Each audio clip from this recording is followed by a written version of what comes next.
Chapter 1. The sun was very hot, and the huge fireball in the sky almost roasted people. Rinpoche knelt on the ground with sweat dripping down his forehead. His bald scalp reflected the sunlight as if it was covered with a layer of wax. It wasn't that he didn't want to move, but that he didn't dare to move as the two knives were placed on his neck. He didn't know what had happened and how it had turned out like this. Looking at the people around him, who were dressed in an ancient style but were different from the historical era, he guessed that he wasn't on Earth. 3 minutes ago, Rinpoche was still wearing a singlet and eating instant noodles and surfing the internet in his rented apartment. The next second, he appeared here with a bowl of instant noodles in one hand and a pair of chopsticks in the other. The chair he was sitting on was still there. However, the environment was completely different. Everything that was familiar to him was gone. He appeared in the middle of a road with marching troops on both sides. His sudden appearance had also startled those people. There were shouts and the sound of long knives being unsheathed, following which 2 knives were placed on his neck. After that, he knelt here. The bowl of instant noodles was half a meter away on the ground. It was mixed with the soil and emitted a tempting aroma. He didn't have the thought of a man having gold under his knees. Or perhaps it should be said that the burly soldiers around him, as well as the shining weapons in their hands, as well as the austere atmosphere of the army, made his mind almost go blank. He seemed to be in the marching troops. When he landed, he happened to be in the marching troops. "Who are you?" A 2-meter-tall man in armor stood in front of him. His small eyes were filled with coldness. Rinpoche suspected that if he said anything wrong, the other party would chop him up with a knife. Rinpoche didn't know what to say. Right now, her mind was in a daze and she subconsciously said the name. "Why are you here?" "I don't know either," Rinpoche said with a sad face. If crying could change his current situation, he would really cry in front of the other party. Chop. Rinpoche was scared out of his wits when he heard this word. At the same time, he felt that the 2 knives on his neck had left their original positions and that his head would fall to the ground in the next second. He quickly roared, "Stop." Rinpoche had never thought that he could make such a loud noise. The man waved his hand, stopping the 2 blades that were about to fall. "What else do you want to say?" Rinpoche could feel the wind created by the 2 steel sabers stabbing into his neck, causing a slight pain. His mind spun rapidly as the aura of death pressed down on him, almost suffocating him. From the tone of the man just now, Rinpoche was certain that he really wanted to behead him. Not to mention the 2 steel sabers behind him. I want to see your boss. I know how to read, I know math, I know how to farm, I know how to smelt. I'm a talent and I'm here to work for you." Rinpoche quickly shouted out all the things that he knew in his mind. He looked at her expectantly, hoping that she would change her mind. That soldier lowered his head and looked at him. Rinpoche could see the corner of his mouth curling up into a smile, but no matter how he looked at it, it looked like an evil grin. "Kill him." "Stop, I haven't finished speaking." Rinpoche was scared out of his wits. Did this soldier only know how to say the word behead? "What happened? Why did you stop?" Suddenly, a female voice came from the back of the group. A woman in the same armor rode over and asked in a deep voice. "Wait a minute." That general waved his hand again to stop the 2 sabers behind Rinpoche. He turned to the back of the group, cupped his fists and said, "Reporting to the general, when we were advancing, this person suddenly fell from the sky and into the group. I suspect that this person is an assassin and am preparing to behead him in public." "I'm not an assassin, I'm a talent. A real talent, please don't kill me," Rinpoche shouted at the top of his lungs. At this moment, there was no chance for him to defend himself. If he was not careful, his head would fall to the ground in the next second. Therefore, he could only think of the word, talent, that would give him the highest chance of survival. Even if the other party didn't care about talent, he could still arouse their curiosity and let them listen to what he had to say, right? Throughout history, no matter where it was, there had always been preferential treatment for talented people. Furthermore, Rinpoche knew that he was still somewhat capable. At least he had learned math, physics, and chemistry. He also knew a lot of miscellaneous things and should be able to find something that would interest the other party, right? Noisy. That soldier turned around and kicked Rinpoche in the chest, sending him flying. He lay on the ground for a long time and couldn't catch his breath. He almost thought that he was going to die. The female general rode her horse to Rinpoche and looked down at him. She said, "Bring him to the side of the road and check the surroundings. If there are no problems, continue forward and I will report to the emperor." "Yes," that soldier replied. Then he added, "Drag him to the side of the road and send a team to check the surroundings." Rinpoche was dragged to the side of the road like a dead dog. At this moment he couldn't be bothered to resent this person for kicking him. Instead, he secretly looked around and thought about how to save his life. He was surrounded by soldiers armed with sabers and guns. It was impossible for him to escape. He reckoned that his head would fall to the ground in less than 2 steps. Did he hear the female general say, "Emperor"? Was she referring to the emperor? He had to think about how to save his life. First, he thought about how he came to be here and concluded that he didn't know. However, he already knew that he happened to be in the middle of the marching troops and was extremely unlucky. Even if he fell into the forest, his chances of survival would be higher, right? He was already considered lucky that they didn't hack him to death the moment they saw him. Secondly, these people spoke the same language as him, which was a blessing in disguise. Otherwise, he would have been thrown to the side of the road and fed to the wild beasts.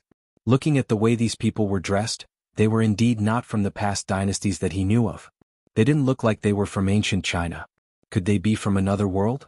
It seemed like they were in a feudal society and their productivity shouldn't be too high. There were still many things in his mind that were valuable to this world. Furthermore, he knew so many poems, songs, novels, and things that could be eaten and played. Being a sycophant was also valuable. He had to think of a way to let that emperor know how useful he was to him so that he could save his life. Rinpoche knelt by the side of the road and his mind was in a mess. After the inspection, the troops continued to move forward. Then they saw a large cart coming from afar. The rolling wheels pressed against the dirt road and made a dull sound. But what was pulling the cart? Rinpoche looked at the beast in front of the cart.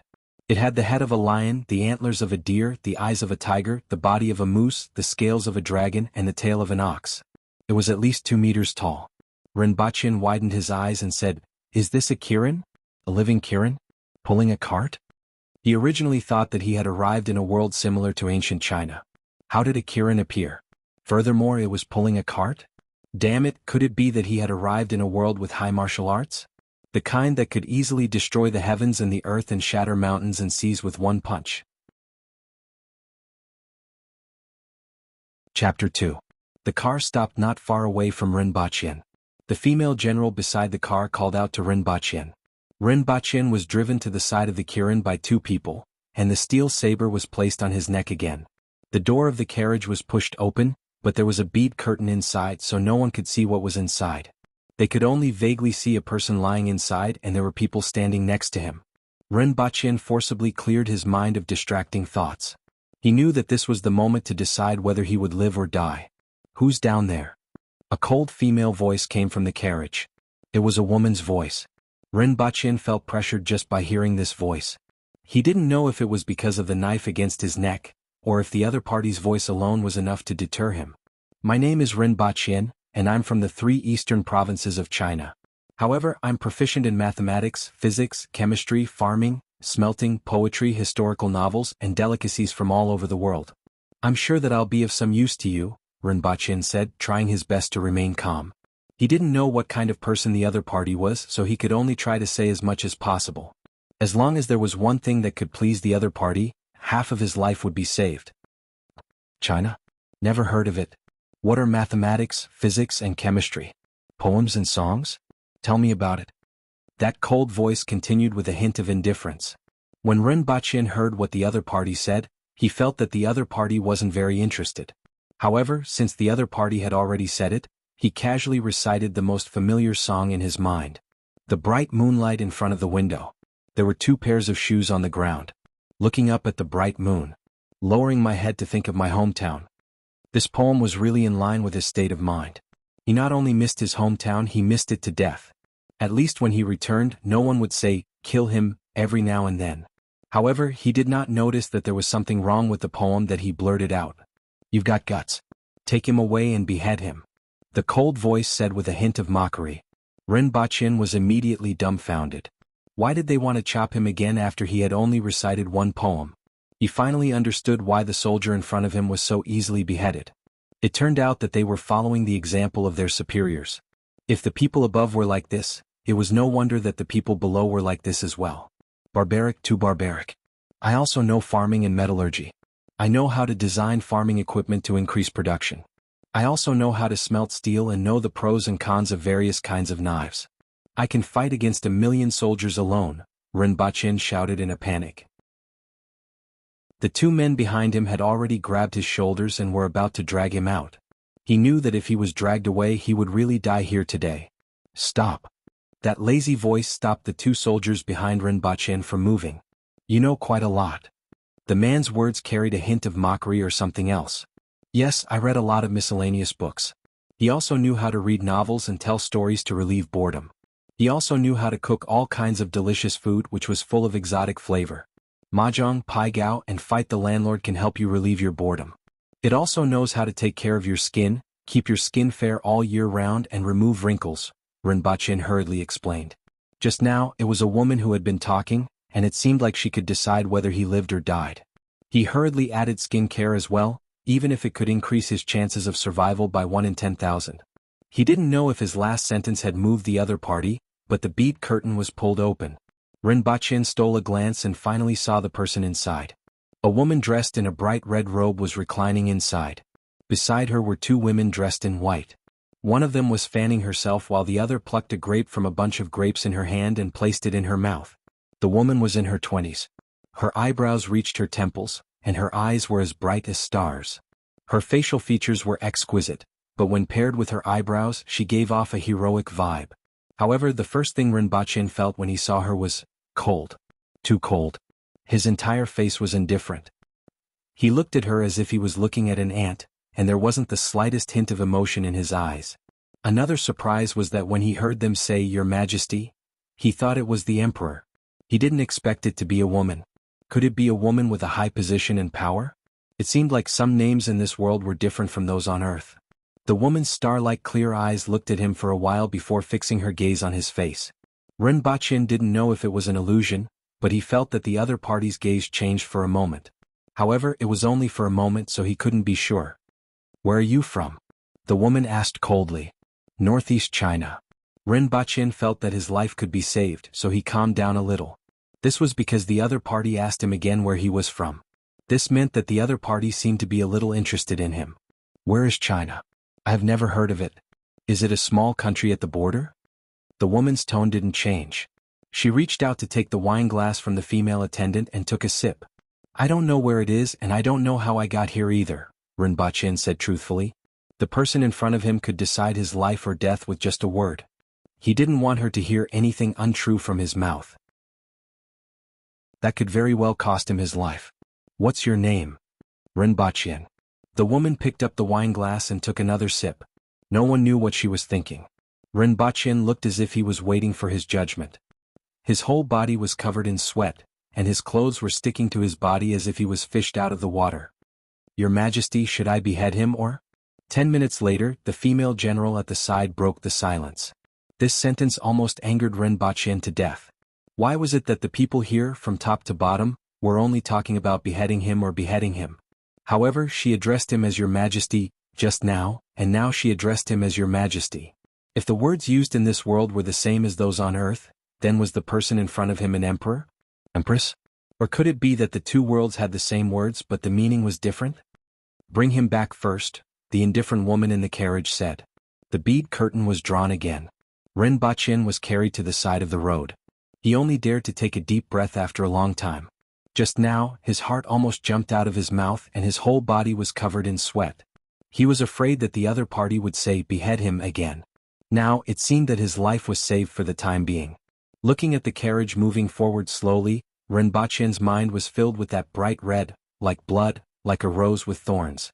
After that, Rinpoche was in the mood to check out the situation around him. Although the road under his feet was made of dirt, it was wide and flat. In a world without cement, this might be the official road. His surroundings were all plains and he could see green plants that looked like wheat. When he came here it was July. It seemed that the weather in this world was similar, and it should be June or July. After walking for half a day he saw a city. When Rinpoche saw it, the only word he could think of was magnificent. Big, huge. The city wall was at least 20 meters tall, which was equivalent to more than 6 stories. It was completely built with huge stones, and it was unknown how much manpower and material resources were used to build it. Both sides of the road were lined with soldiers in bright armor. Outside there was a dense mass of people. Regardless of whether they were wearing bright clothes or coarse clothes, everyone was kneeling there with their heads lowered, and they didn't even dare to breathe loudly. Inside the city it was even bigger and there were shops everywhere. If not for everyone kneeling on the side of the road, it would have been a bustling scene. After walking for 2 hours they passed through another inner city. Rinpoche saw a group of towering and spectacular buildings, or rather, a group of palaces, from afar. This must be their destination. Chapter 3. It was very hot outside, but the dungeon was very cold and humid. When Rinpoche was dragged in, he saw a few rats running on the ground. There were 2 metal doors on both sides and he couldn't see what was going on inside. Soon he was thrown into one of the doors. The person who threw him in said to the jailer, "Look after the prisoner that Her Majesty wants. Don't kill him." Hearing this, Rinpoche felt goosebumps all over his body. If he didn't say this, would he not be able to get out of here alive? He panicked at the thought of this. With a bang, the metal door was slammed shut. Rinpoche was left in this cell with a 20-centimeter tall, 1-meter wide ventilation window. Rinpoche collapsed onto a pile of straw on the ground. What he had experienced today was too stimulating for his young heart. After a while, he started to worry about his current situation. He hoped that the lady would see him soon, and then he would think of a way to persuade her to give him a chance to show off. Rinpoche believed that he was completely different from the people of this world in terms of experience and vision. That was where he would be useful. Not to mention other things, he had to change the current situation where he could be killed at any time. For the next few hours, he lay on the straw and thought about what he should say to the lady to move her. When he felt cold, he grabbed a handful of straw and covered himself with it to keep warm. A squeaking rat came out of a hole in the corner of the wall, giving him a scare. After scaring the rat away, he continued to think while sighing about how good Earth was. There was a small door at the bottom of the metal door and dinner was pushed in from there. There was a bowl of salt water and a cornbread. The grains were so thick that he cut his throat when he swallowed it. After using all his strength to finish the cornbread, Rinpoche curled up in the straw to keep warm and think. He didn't try to ask the jailer outside because he knew it was useless. It was better to save his saliva. The straw was warm, so it didn't take long for him to fall asleep. He had received too many shocks today. Rinpoche thought that the lady would see him soon. He didn't expect that after waiting for 3 days, there was no sign of her wanting to see him. Rinpoche was a little anxious. Could it be that the other party had forgotten about him? If that was the case, wouldn't he die here? Thinking of such an outcome, Rinpoche felt that death would be more comfortable. However, it was useless for him to be anxious. The current situation was that their lives were in the hands of others. He could only comfort himself as he waited in the cell. Another night passed. Before he opened his eyes, he felt that the light was so bright that he could see through his eyelids. After a few days in prison, he had already gotten used to the light in the cell. So he knew at once that he was not in a cell. Rinpoche opened his eyes abruptly. Following which, he was dazzled by the surrounding light and quickly closed his eyes. He had been in the cell for the past few days and was not used to the brightness outside. He touched his lower body with his hand. It was still straw, but it was impossible for the cell to be so bright. His hand touched the surroundings again, and he felt a smooth surface with a small crack. These are floor tiles? Rinpoche suddenly thought of a possibility. He stretched out his hand and felt around. Sure enough, he felt a wooden table leg. It was his computer desk. "I'm back." Rinpoche was wild with joy and almost shouted. Suppressing the excitement in his heart, Rinpoche slowly opened his eyes again. What he saw was indeed a familiar room.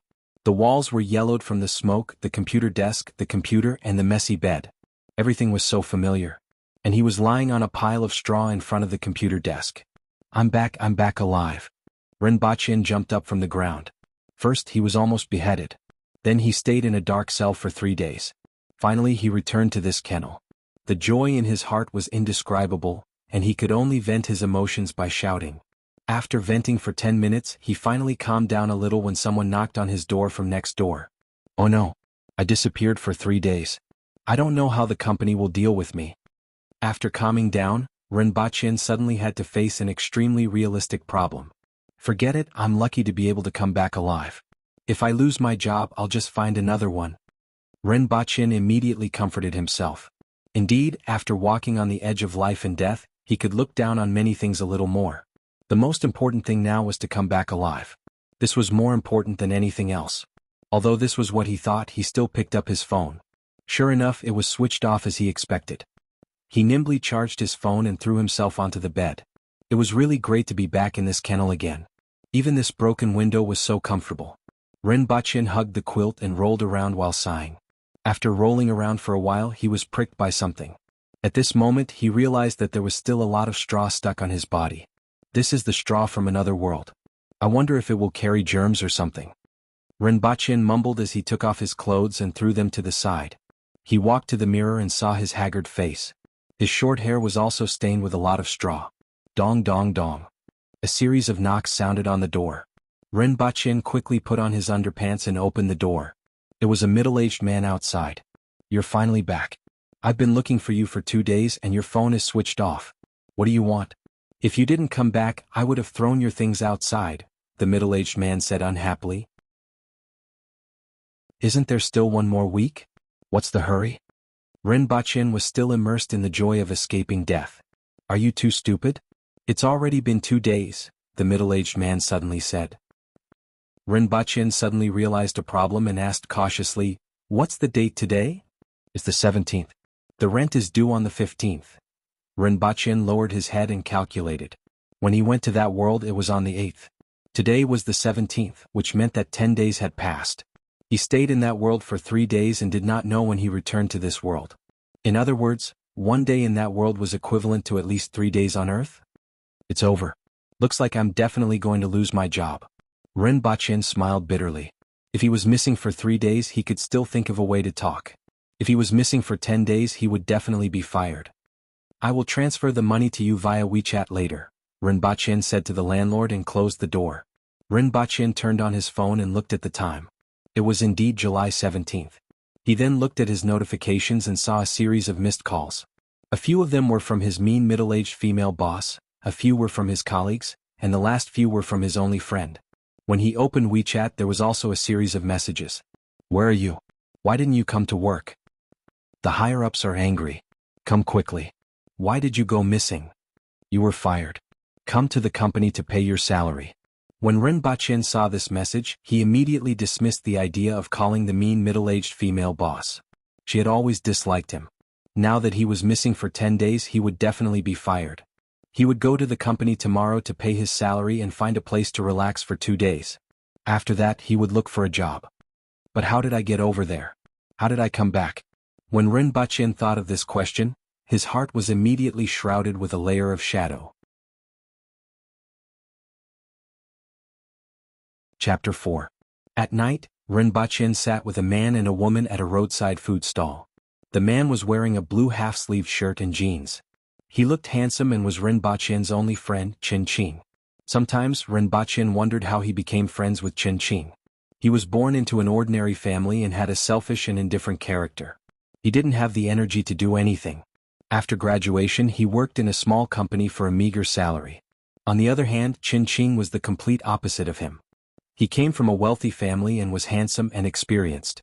Wherever he went, he was the center of attention and the object of envy.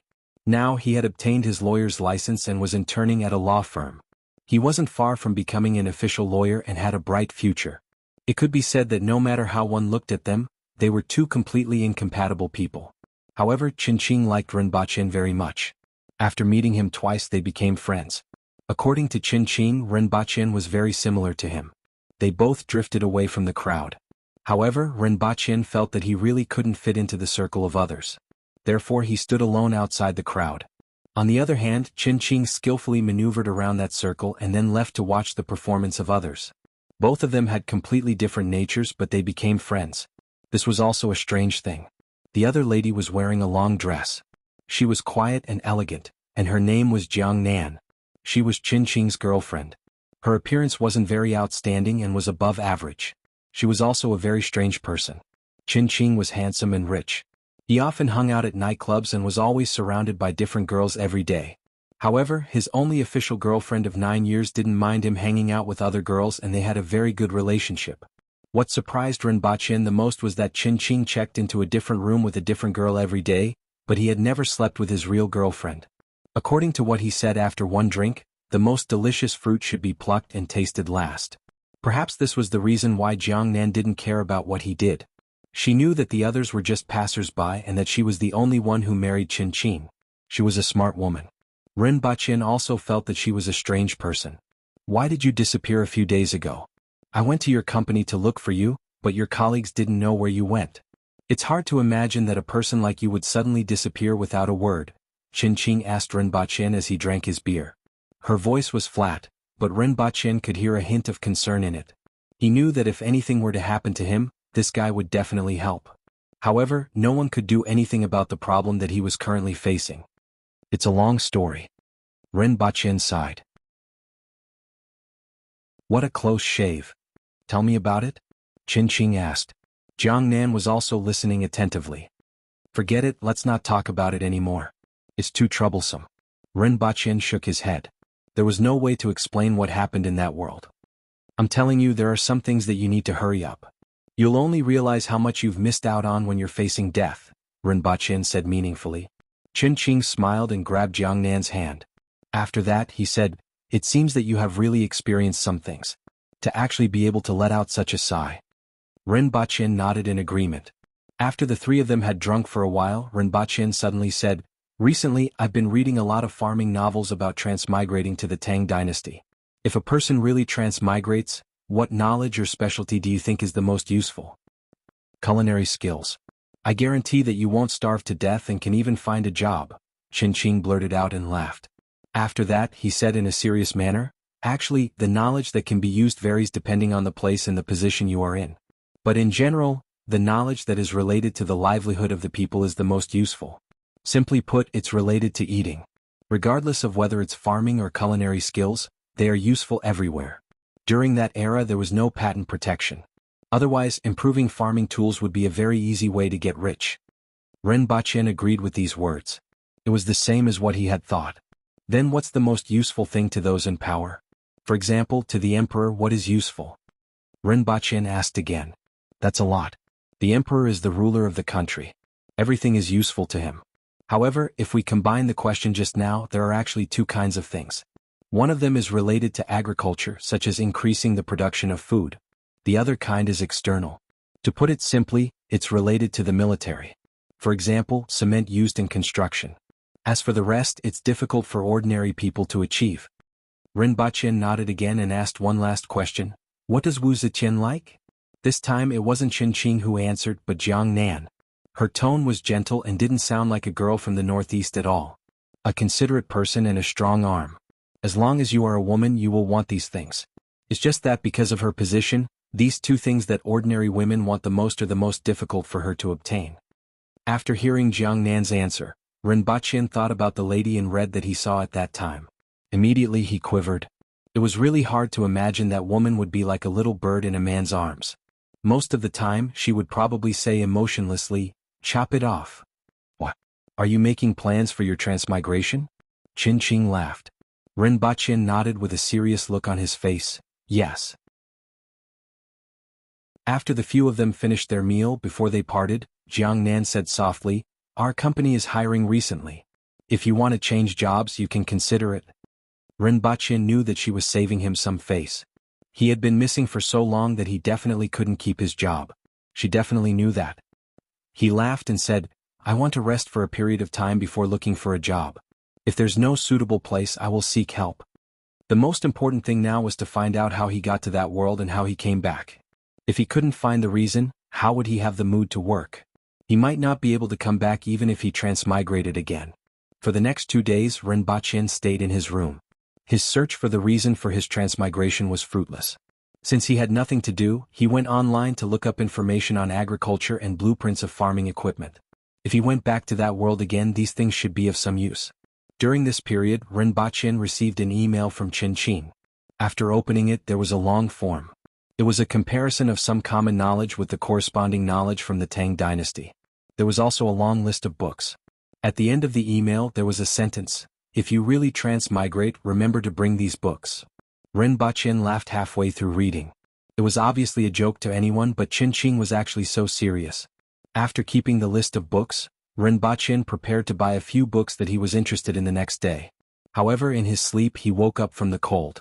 While he was still in a daze, he felt that something was wrong with his surroundings. Rinpochen was still lying on a mattress, but at this moment he felt very cold. In this season, it was good enough to be slightly cooler at night. It couldn't be cold at all. When he opened his eyes, his surroundings were pitch black. He reached out to touch the mattress and the surrounding. He couldn't feel the edge of the bed, but instead, he felt a rough and uneven stone. Is this a prison cell? Ren Baqin was at a loss. After searching carefully, he found the ventilation window that was 20 centimeters tall and 1 meter wide. There was a faint light coming from outside. He had returned to this world again.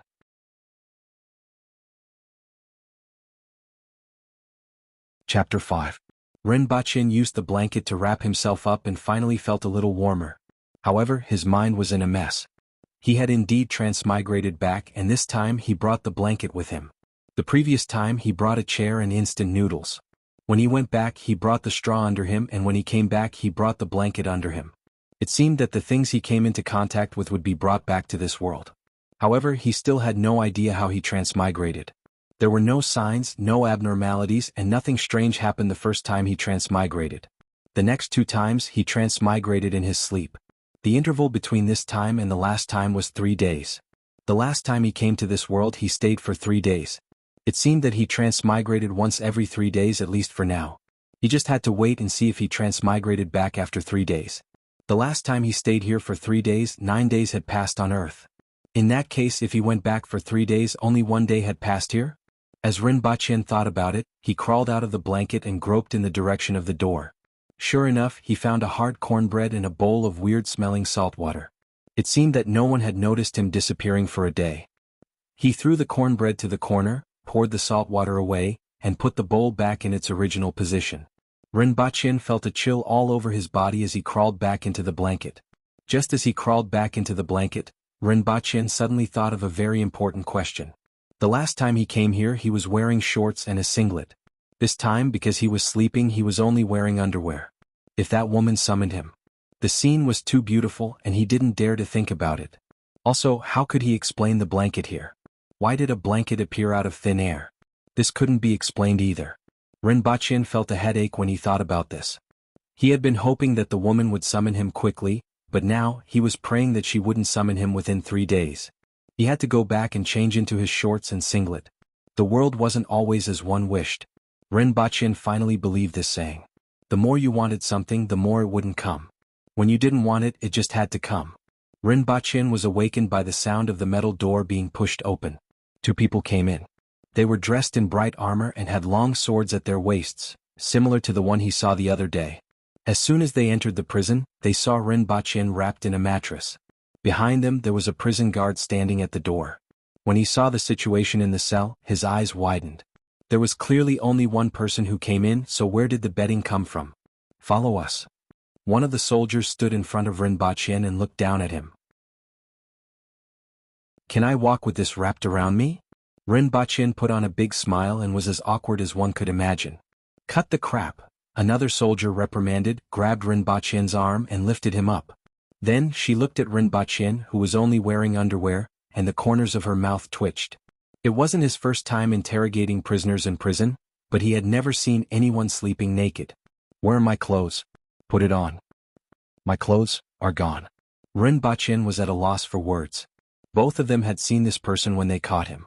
He was clearly wearing clothes, so why was there only a piece of cloth in his crotch now? Both of them immediately looked at the jailer behind them. Being stared at by both of them, the jailer was almost scared to death.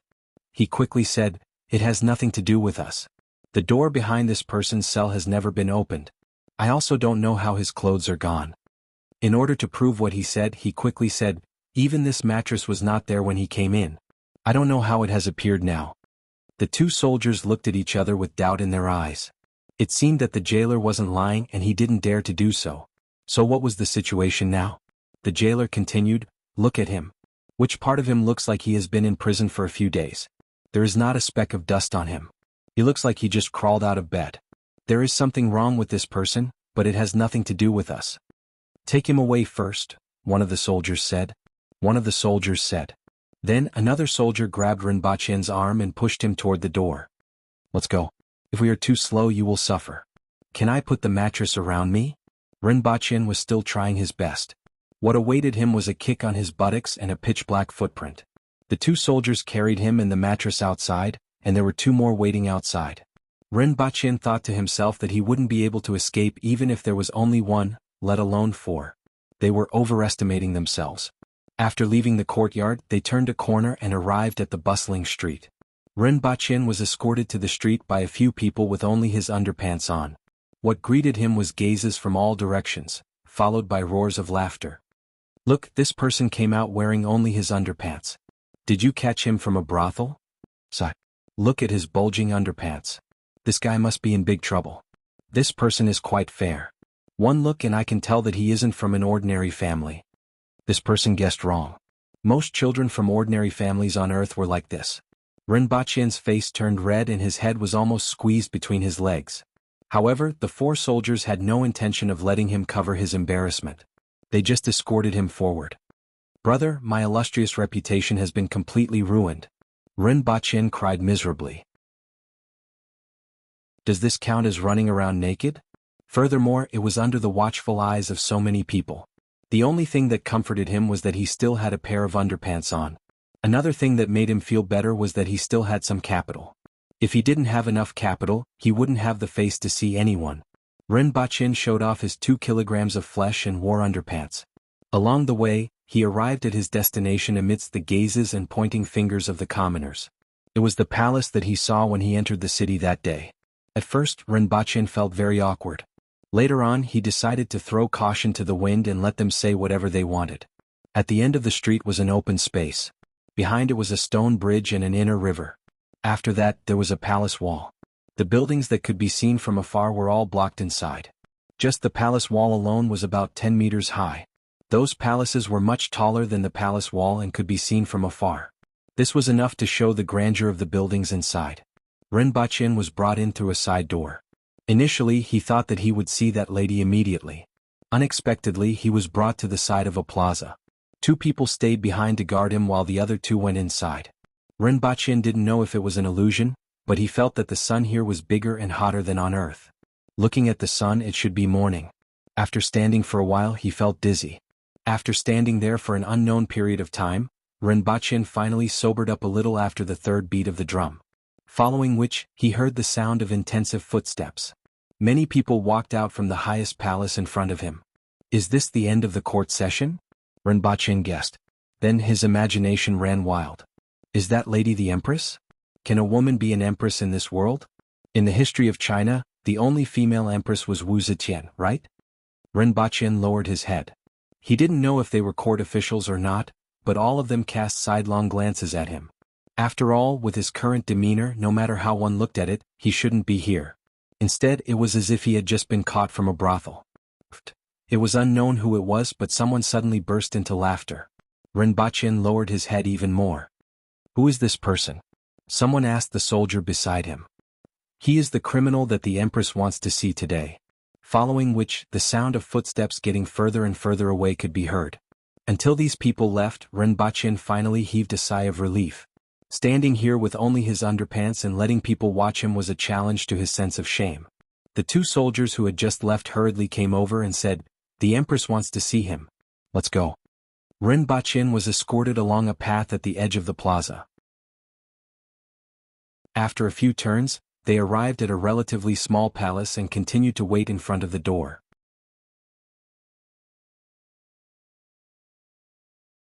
Chapter 6.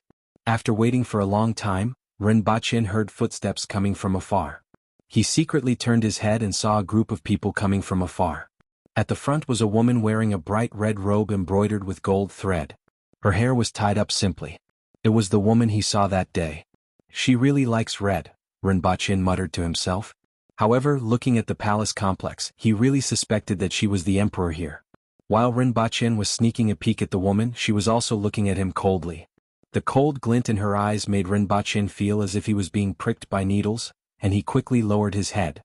The woman was obviously stunned when she saw Ren Baqin standing there in his underpants, and the coldness in her eyes intensified. The others pursed their lips and snickered, glancing at his lower body as they passed by. Ren Baqin's underpants were still red, and it was too eye-catching. He had specially changed into it to avoid bad luck.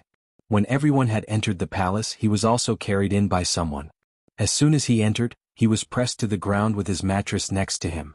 There was a long blanket under him, and at the end of the blanket were 9 steps and a couch. What's going on? The woman reclined on the couch in front of him with one hand supporting her head. Your Majesty, he was like this when we went to get him. The jailer said that no one had been in for the past few days, and we don't know how it became like this. There's also an extra blanket. A soldier who carried him in knelt down on one knee. Oh, come tell me, the woman said casually as she reclined on the couch. While Rinpoche was still thinking about who she was talking to, the person behind him exerted force and said, "Why aren't you answering Her Majesty's question?" Rinpoche had been thinking about this problem ever since he came out of prison. He originally wanted to say that he had a weird habit of eating cloth after falling asleep and that he ate his clothes. However, if the other party took out a roll of cloth for him to eat, he would really have nowhere to cry. The clothes disintegrated. Rinpoche lowered his head and made up a story. In order to protect the environment, most of the things produced in our country will naturally disintegrate after a period of time. I have been wearing those clothes for some time, and they naturally disintegrated after 2 days in prison. The woman frowned as she listened. She didn't understand what he meant at all. However, he still coldly said, "Nonsense. Your Majesty is wise." Rinpoche braced himself and said, "Then how did this come about?" Rinpoche didn't need to look to know that she was talking about his mattress. There was no way to explain this.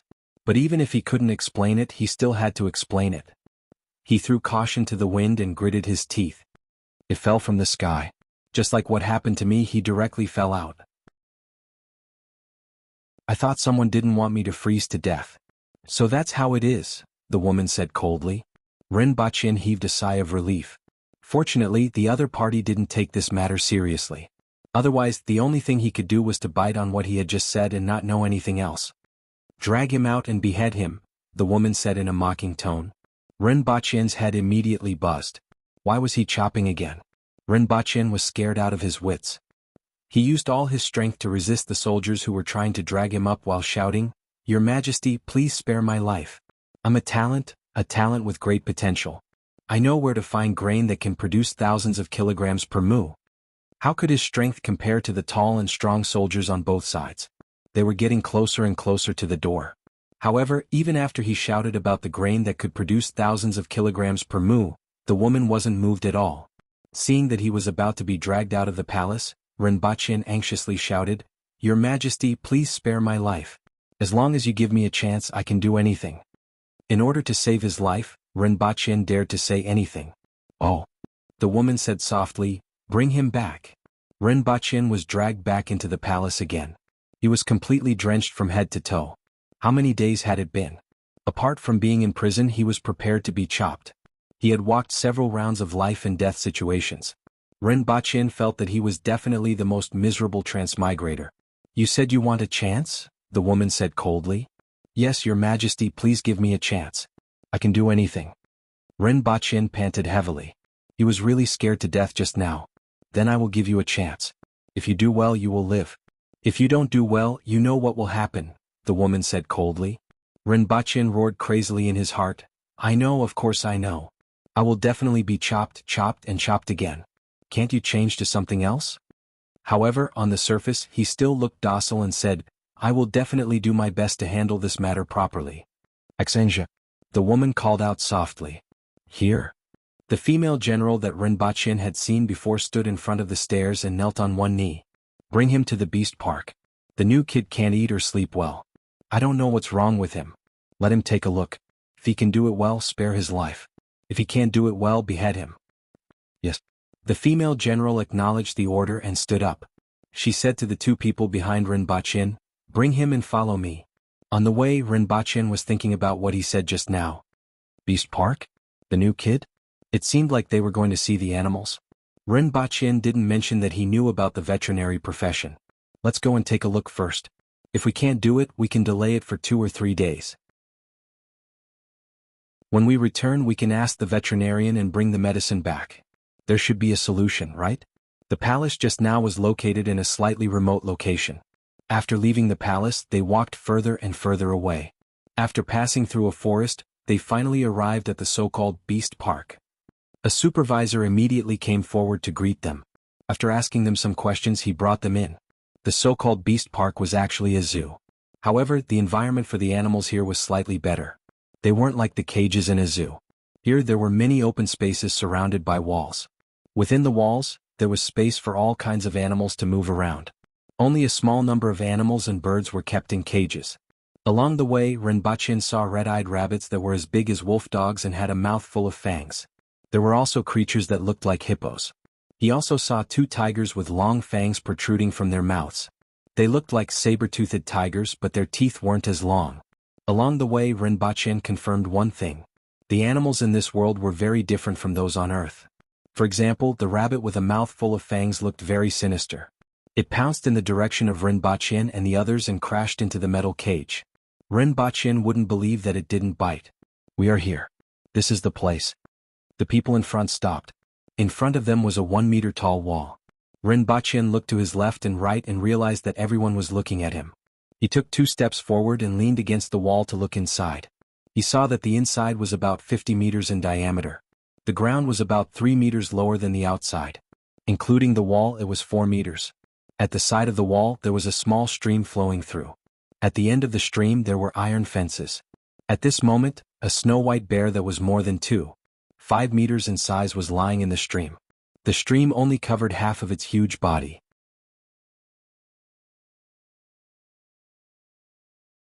Chapter 7.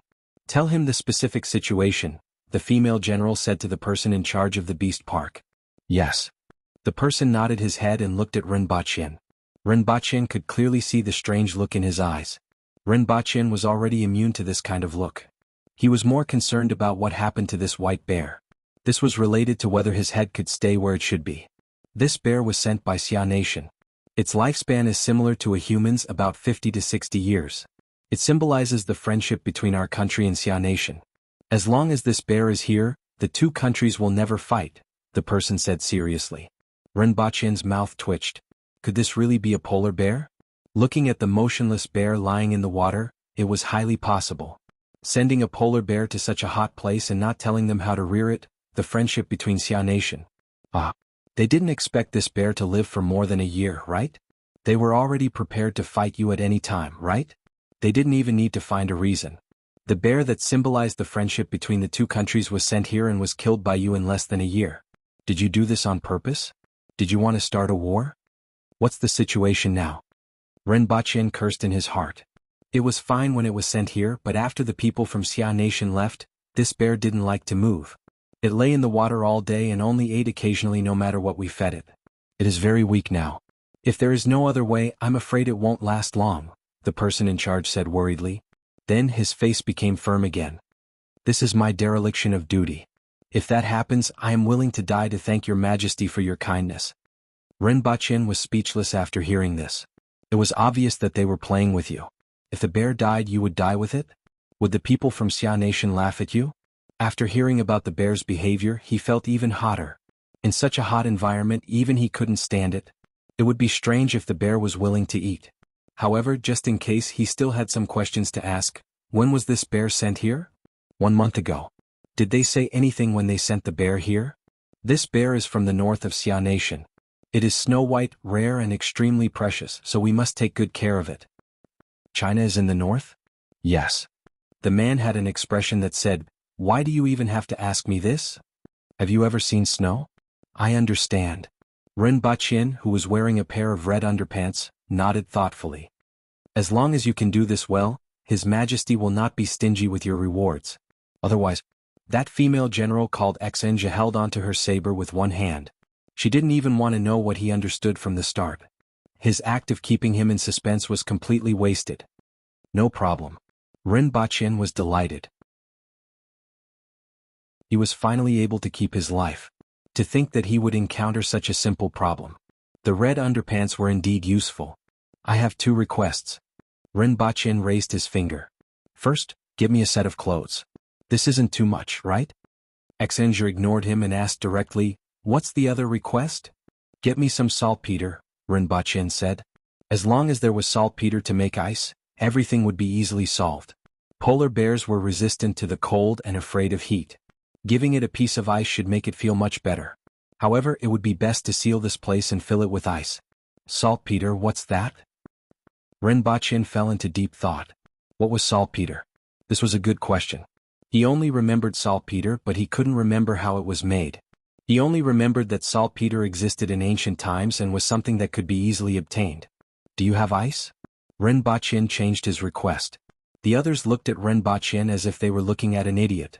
Even in winter there wasn't any ice, let alone in summer.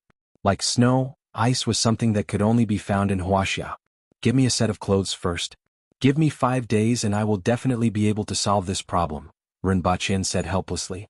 Fortunately he could still go back and buy some saltpeter. Saltpeter could be bought everywhere.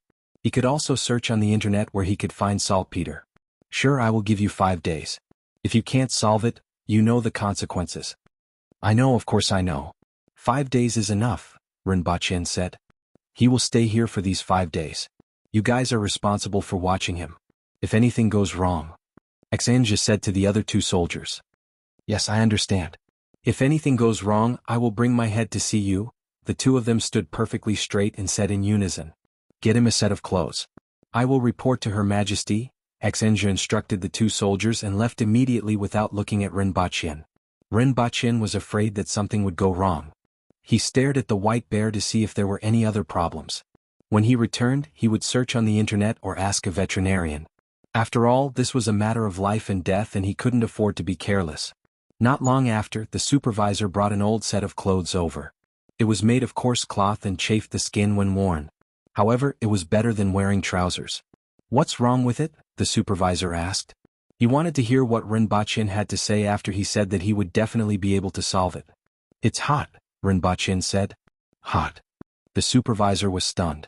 You won't be able to eat anything even if I wrapped you in a layer of fur and left you to roast under the sun, Ren Baqin said casually.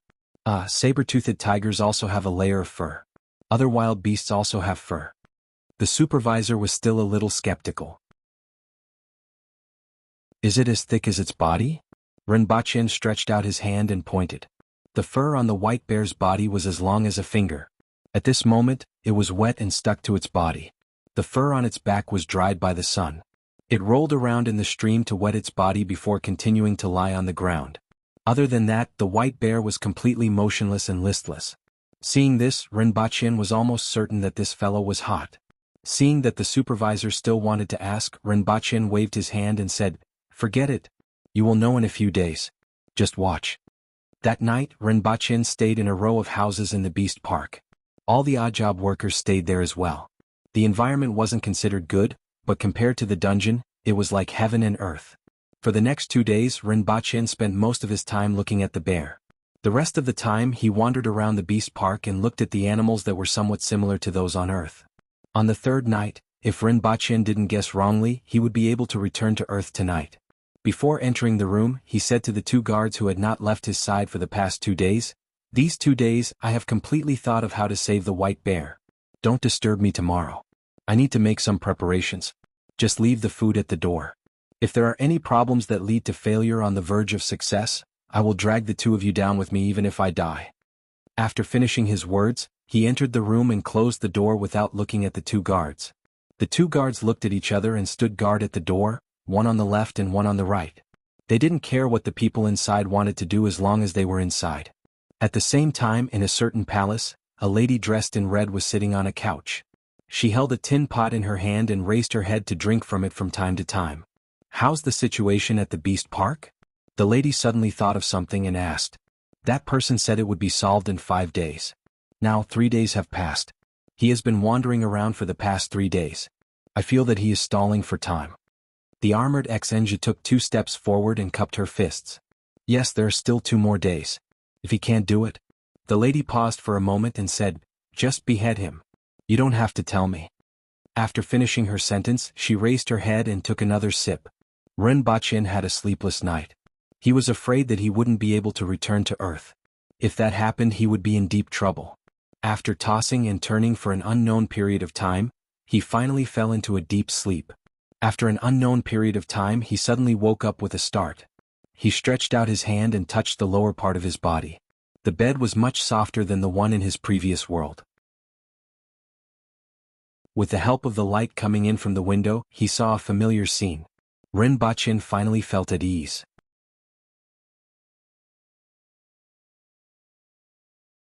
Chapter 8.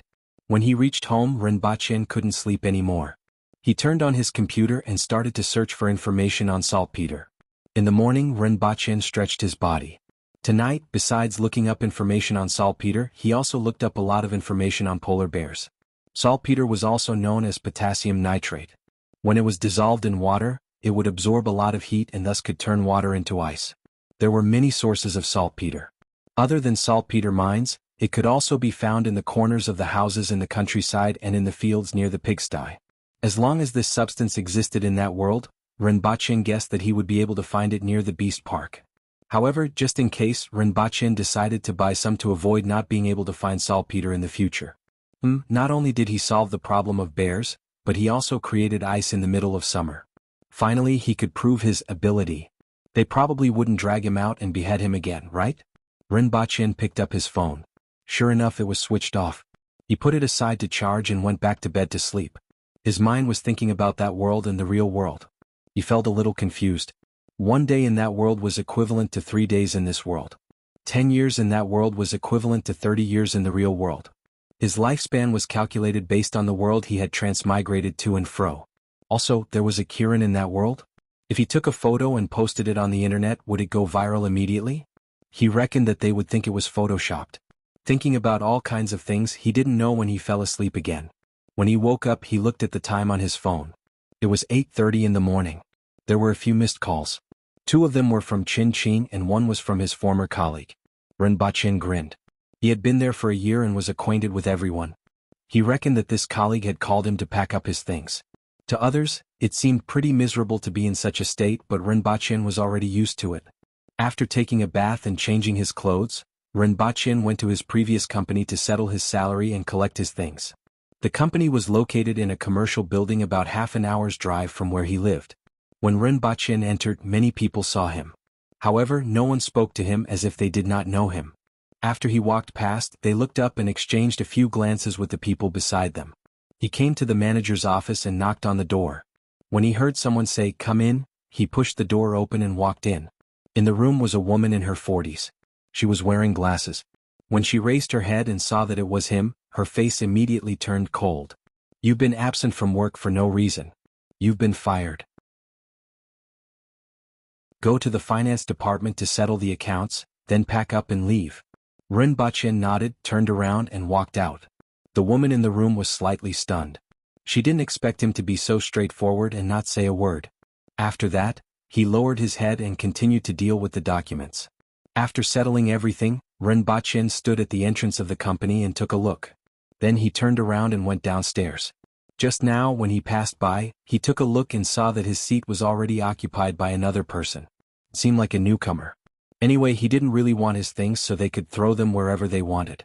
There was no hate-provoking plot.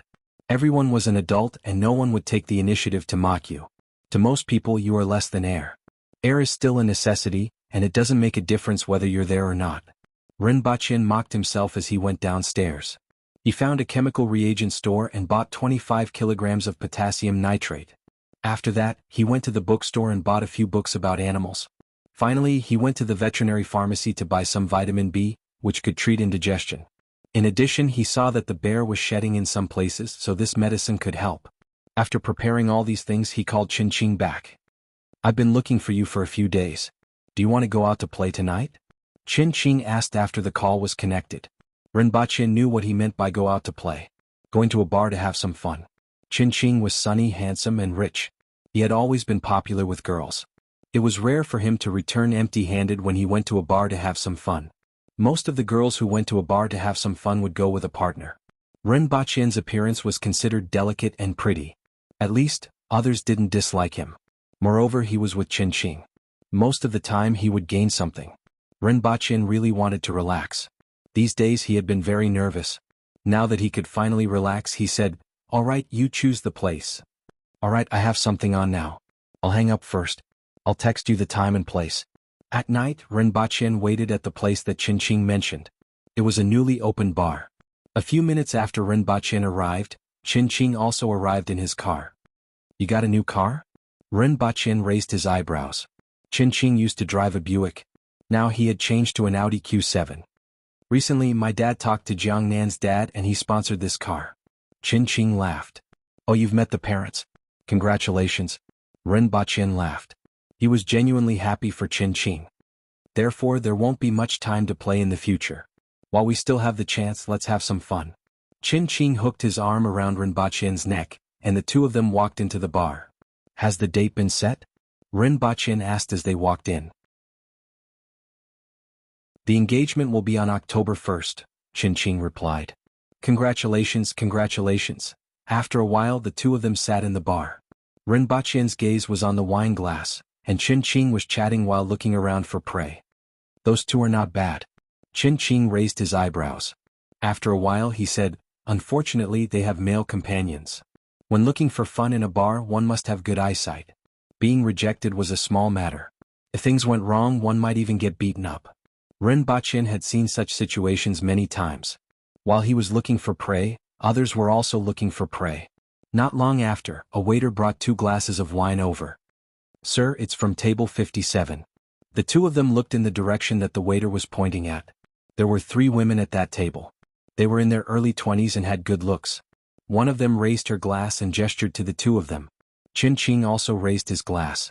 After the waiter left, the two of them took their glasses and moved to that table. They introduced themselves to each other. The 3 girls were all locals and were high school classmates. They were currently studying in another city.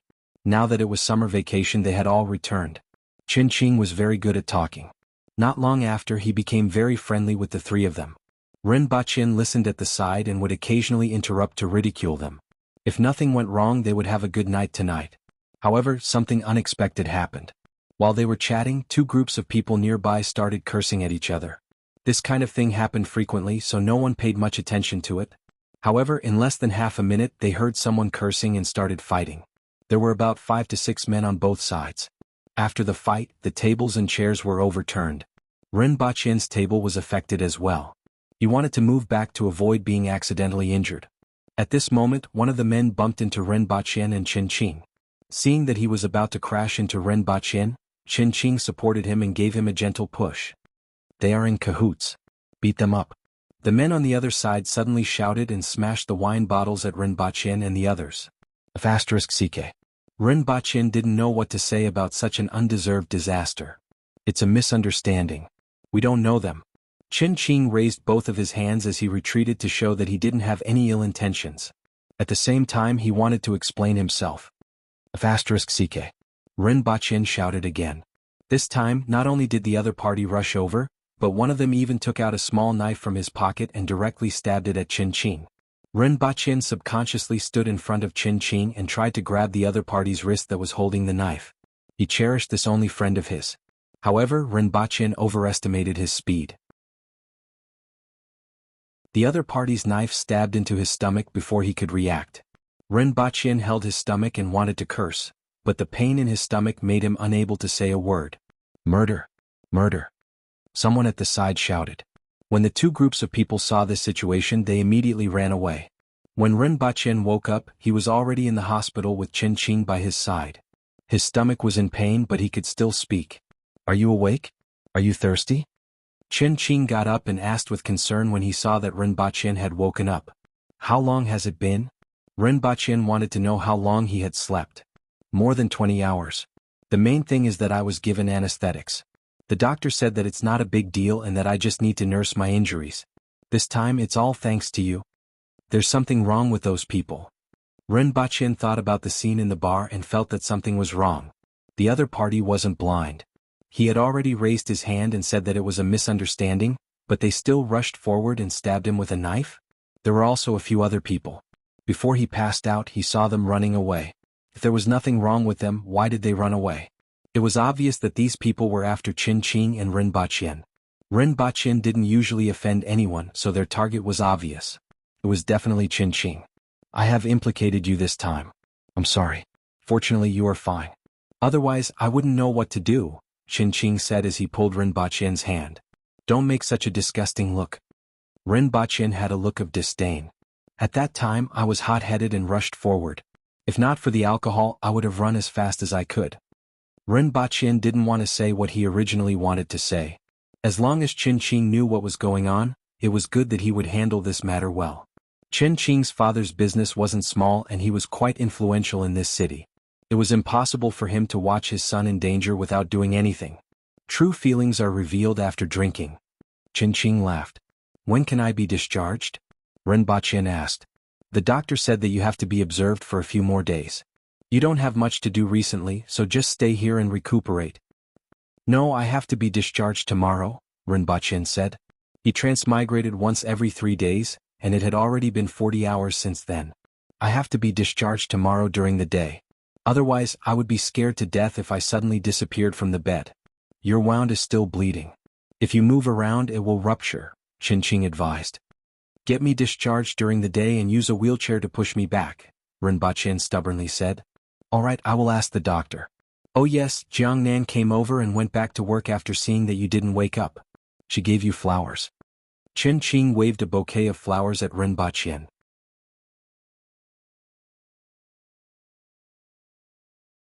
Chapter 9. Under Rinpoche's strong request, Qin and Jiangnan pushed Rinpoche back to the rented house in a wheelchair the next day. Potassium nitrate? What are you doing with this? After settling Rinpoche down, Qin saw the potassium nitrate on the floor. Put it on my bed. Rinpoche pointed at the bag of potassium nitrate. After Qin left, it would take some effort for him to bring it up. All right, both of you can leave. Close the door. Rinpoche was a little tired. The journey back from the hospital had tormented him quite a bit. But no matter what, he had to come back. Is something the matter? Qin asked suspiciously. I have been wanting to ask you for a long time. You have been missing for a few days. Now that your wounds have not healed, you insist on coming home. What is the matter? Let me see if I can help you. Jiangnan listened attentively while tidying up the messy house. Just a small matter. You can't help me, but I can handle it. Rinpoche waved his hand and said, both of you can leave. I want to sleep for a while. You can't stay here alone. It's strenuous for you to move now. If it's inconvenient for you, we can hire a caretaker. You can stay here alone when you can move. No way. Rinpoche rejected immediately. Don't look for me for the next 10 days. Give me a call if there's anything. I will reply after I see it.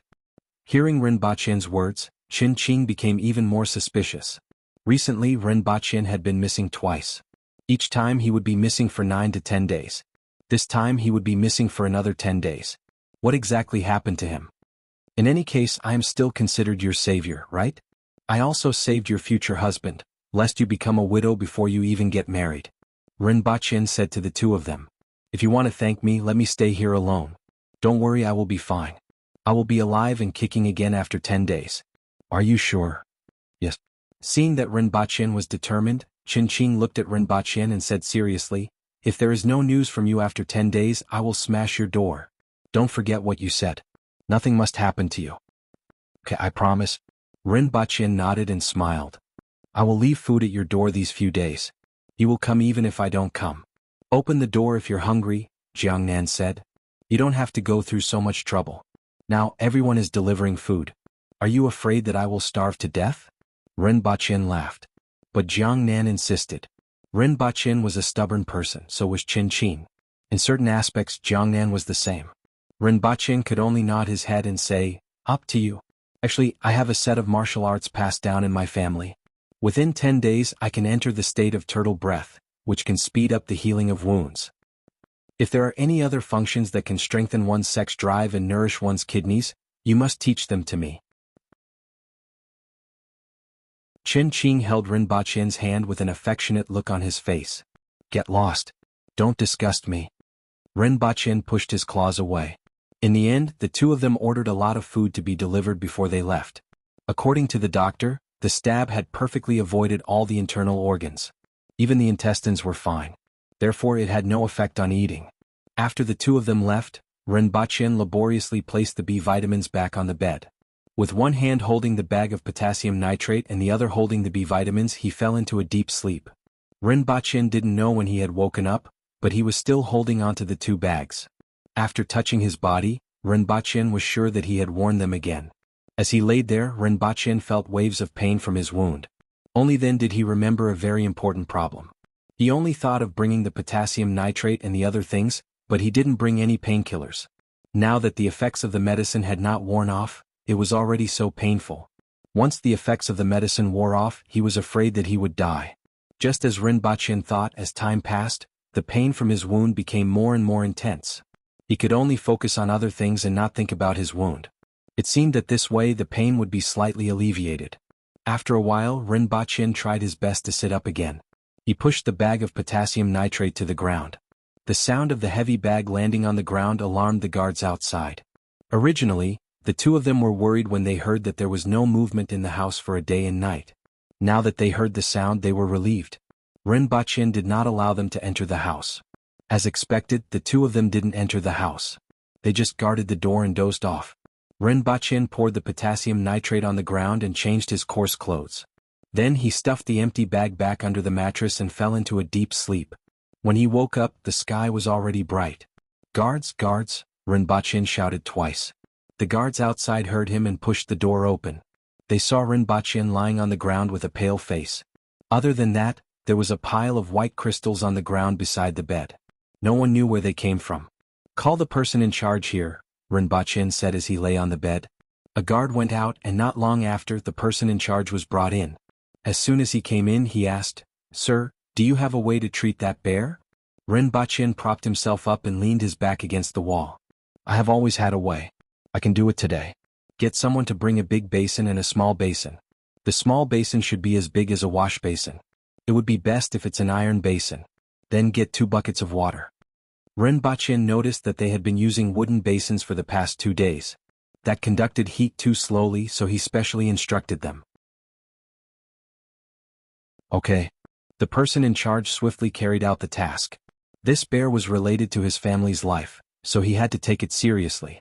Not long after, a big basin and a small basin were brought in. Behind them, there were even odd job workers carrying water. "What do we do now?" "Fill the small basin with half of the water. Grab some white powder and pour it into the big basin. Then put the small basin in as well. Finally, pour the water into the big basin." Rinpoche sat on the bed and instructed them to get busy.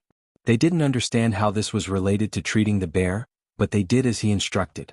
In any case, they would see the results very soon. Most importantly, they were curious about what the white powder that suddenly appeared on the ground was. After pouring the water into the big basin, they could immediately see some ice shards on the surface of the water. A few people noticed this and touched it with their hands. Immediately they gasped in shock. The water was actually so cold. "Add some more white powder." Rinpoche instructed them to continue. Soon the water began to freeze. After a period of time, the water in the small basin in the middle had completely turned into ice. "What is this?" When they saw such a magical scene, they were shocked. At this moment, they had already forgotten about the bear. All they could think about was what was in the basin. "It's ice. There's ice inside." Rinpoche smiled when he saw that the water in the basin had completely frozen. "So this is ice. Amazing, this is too amazing." The few of them touched here and there in amazement. They used their fingers to poke the surface of the ice and exclaimed in admiration, "This bunch of fellows have never seen ice before. They are really summer bugs." Rinpoche looked at them and thought helplessly. After a long time, when the novelty had worn off, they thought of the important matter and asked, "What now? What should we do?" "Pour out the ice and continue to make ice like this," Rinpoche instructed. It took some effort to pour out the ice from the small basin and then put the small basin back in. One of the guards held a piece of ice and said, "This divine object should be given to Her Majesty." Rinpoche saw that the guard's hands were frozen red, but he still had a righteous look on his face. He couldn't help but say, "Can you at least wrap it with something? Are you going to bring it over just like that? It will melt before it reaches the place." That guard finally understood. He cupped his fists at Rinpoche and said, "Thank you very much. If you don't die today, I will treat you to a drink." After that guard left with the wrapped ice, Rinpoche instructed the others to continue working. After the ice in the big basin melted, they continued to add potassium nitrate. Not long after, the whole room started to turn cold. Rinpoche wrapped himself in a blanket and looked at the dozens of pieces of ice. He then said, "Send the ice to the bear and place it near the water. Don't put it in the water. That fellow will like it."